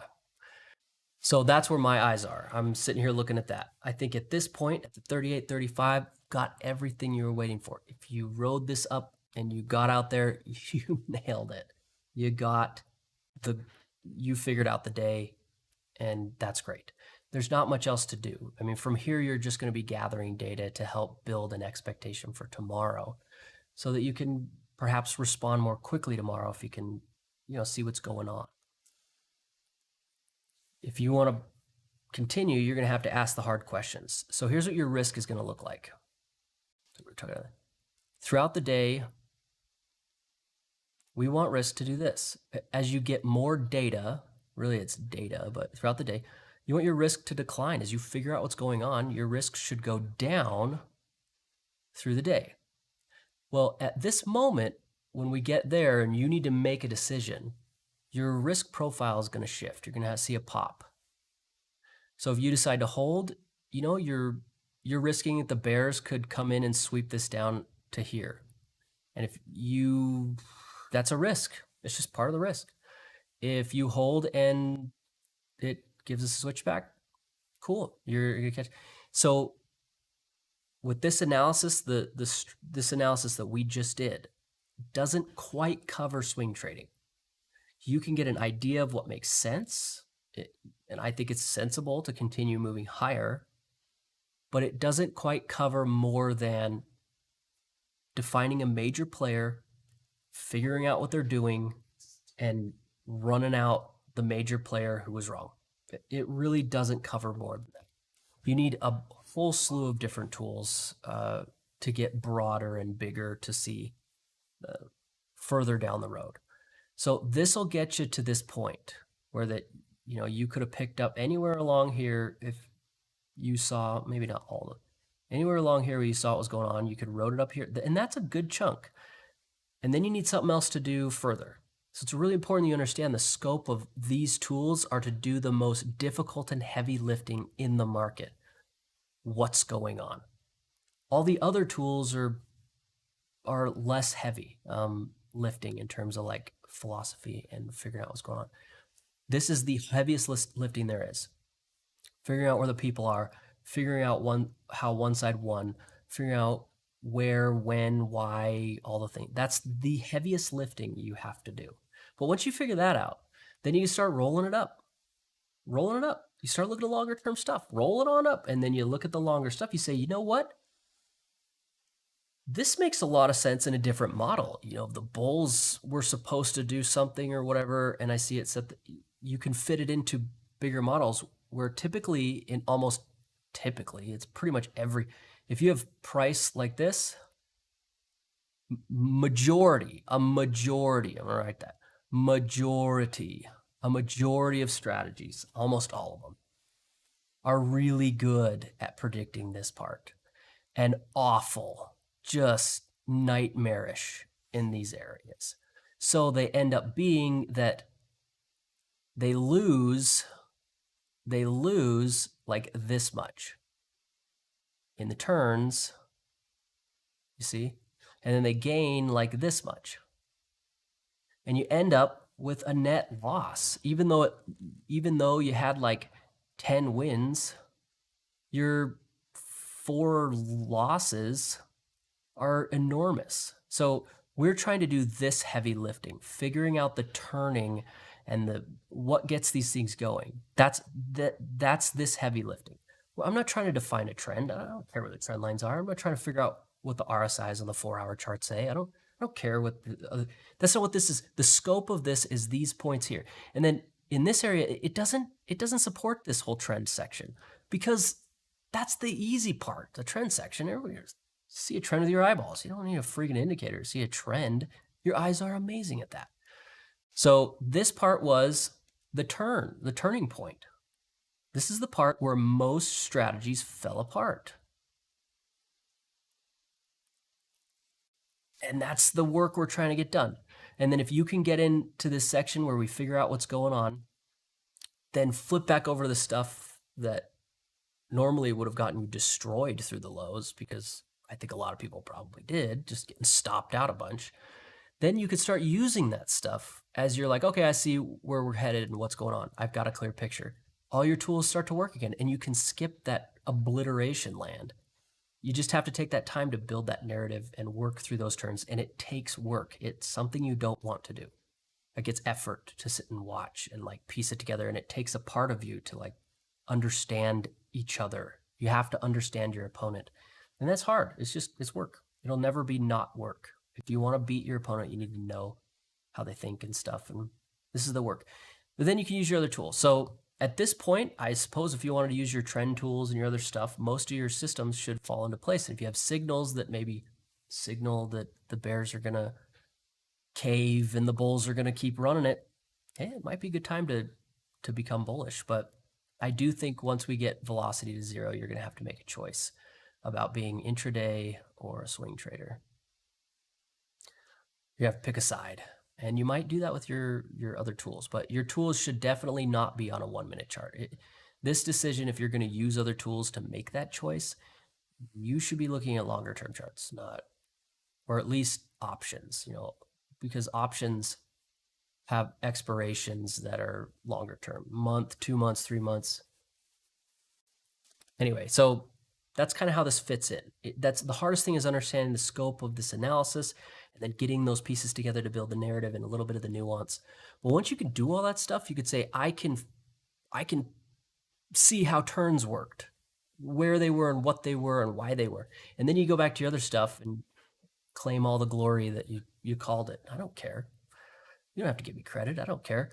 The point is that this is very difficult, and I walk through it every once in a while to try and provide learning opportunities, because it's really tough to help everybody learn this. Because I'm like, the best way to learn is we just walk through it together, right? Like, you need to sit here and listen while we walk through it a couple of days or a couple of times, and then you're like, oh, I see. But one-on-one, this is really difficult, because even like 5 people one-on-one is a lot. It'd be like a lot. This is so much easier. Real time. You just follow along. Take some notes. You know, simple. And then you get on the Zoom and you do it yourself. Go fish. Go fish, you fishers of liquidity. Pretty sure that's so wrong. So we got this, look at this tension. Daily tension just does not care. It is on its way up. Let's see if these... No, they don't. I'm sitting here looking at the bears going, no. No, you guys got obliterated. They need some liquidity is what they need. They need another position if they're gonna. You ran out of time. You didn't get your work done.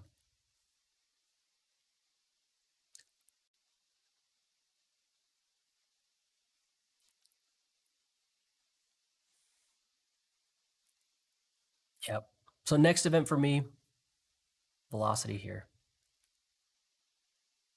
The outcome of that, you want to pay attention to this tension.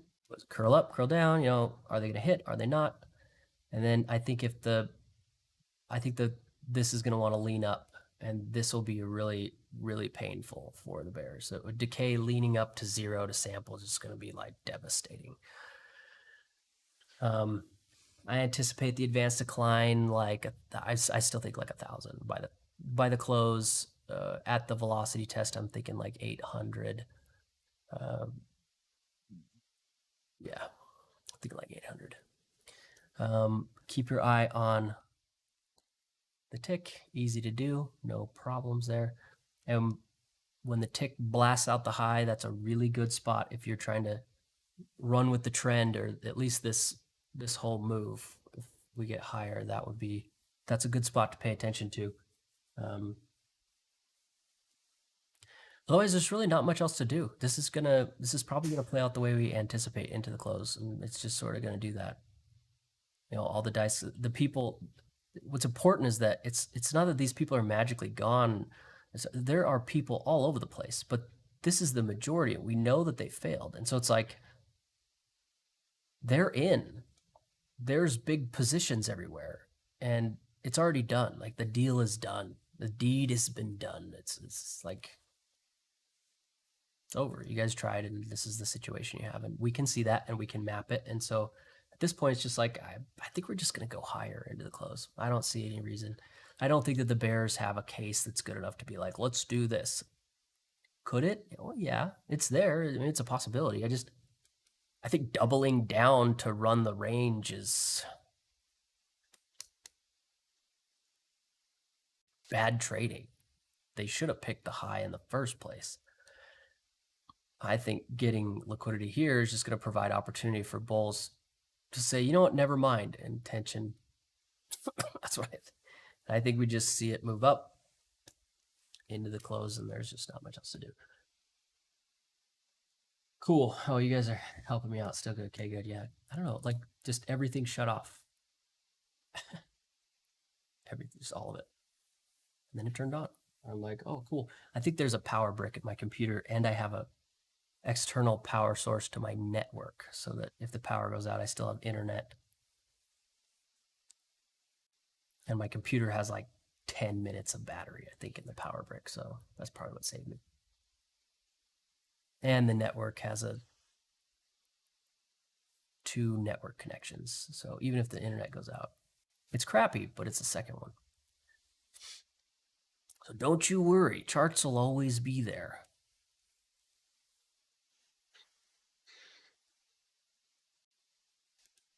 We're getting closer, almost 700. We're so close. And then we can progress this narrative. There's just not much to be done until we get that next spot. Like at this point, it's just like, there's nothing, the bears aren't going to smash the market down right here. That's dumb. They should wait for the liquidity because that's the best way to do it without screwing yourself. The bulls are just going to sit back. Why would you inject capital right here? The market is literally doing the work for you. It's literally lifting it for you. Don't fill long orders. Just sit back and enjoy. So I think we just have to sit and wait. We're just going to sit and wait for that get up to zero. There's just not much or anything really to be done here.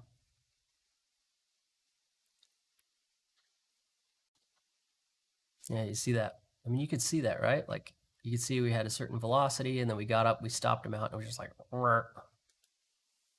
in terms of acceleration, that was, I mean, look at the acceleration right here. It was like barely. That was them getting, the bulls getting knocked out there on that position in the morning. And then this is like, so those bears really took a hit. As usual.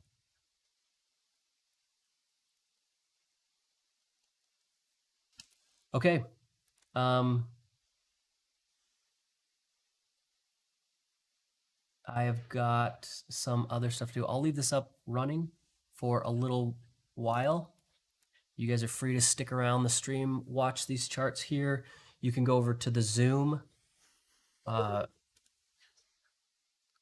If you get on here and you go to the Trade Trust group, you can go to the longer term charts, which does have tension. My layout.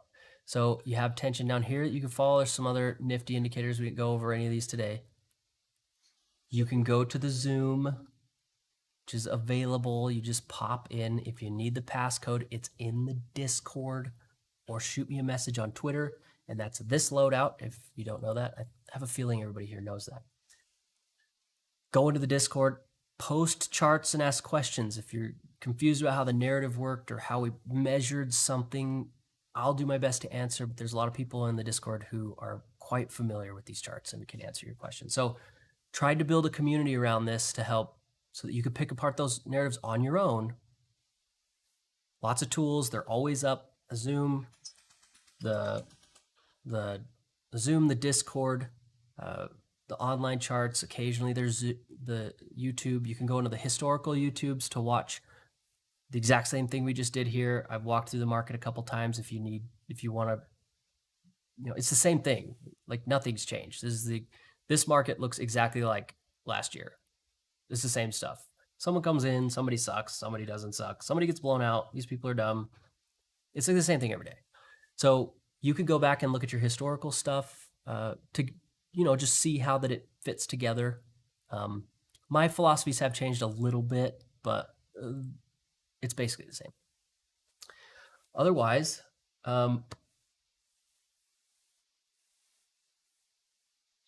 to the live charts. Oh, Monster Moves Trading. You can get onto the Zoom. It's on the Zoom. So these charts right here that you're looking at is the exact same loadout as the Zoom. And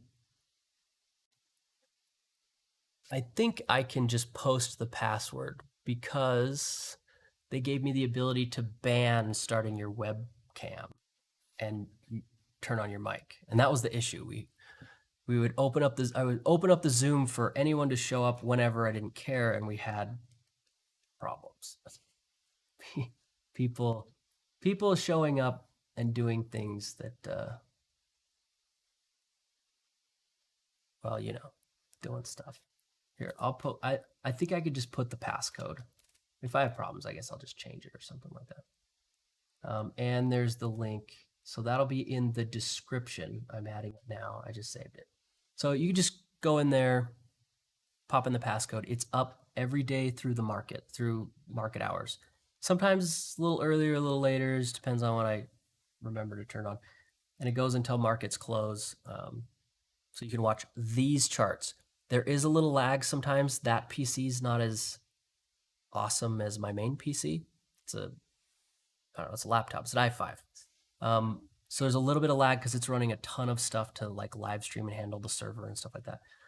Sometimes it could be like 2 or 3 minutes behind, but I think the data points are still valid. Figuring out what's going on in the market doesn't mean you have, exactly this or exactly like, you just need the pieces in general and to get an idea, and that shouldn't, you shouldn't need something that's like up to the tick, or you're not doing this analysis correct. So I have those up on the Zoom. If you can't remember, the Zoom link is in the Discord. There's a whole bunch of, I'll show you, there's a whole bunch of things. All the things. You see all the things. So you go into the Discord, YouTube, all the stuff, Bacon Trading, if you want to buy indicators, and some people like to own stuff. You can buy them or you can just watch them. It's up to you. So all the stuff is in the Discord. You go in there, you can look at that. I have some extra stuff on my Discord because I am king of the Discord. So sorry if mine doesn't look quite like yours. Otherwise, I think we've covered what the market's going to do. I don't think it's going to do anything different. I think we're probably going to just grind up into the close. I don't think the bears are going to show up and suddenly slam the market down. It is an option for them, so you do need to consider it. Don't be a fool and ignore it. So if they do, just that was your risk. Don't lose money if they come in and you were wrong. But I don't think that makes a whole ton of sense for the bears to show up and slam the market down. We do have a development. The inversion just got blasted. So this move up here has blasted our inversion. That was before though. That's not persuading me. So we went from there to there to clear out our inversion. Cleared out. We pushed a new high. I still think the velocity is going to get to zero. The inversion is just something that I pay attention to for this particular type of market. But I think the most important thing is sampling the bears again, since we just blew them out. Yeah. So 38.40 is where I was thinking. I think I'm going to be, it's a little short though. It's too close. Might get to 38.45 to get up to that zero. But that's the point. This is the thing to watch. I got some stuff I need to go do, so I will leave this up. Again, you can watch it here. Go over to the Zoom. Watch it there. Otherwise, good luck trading, guys. Try to make good choices.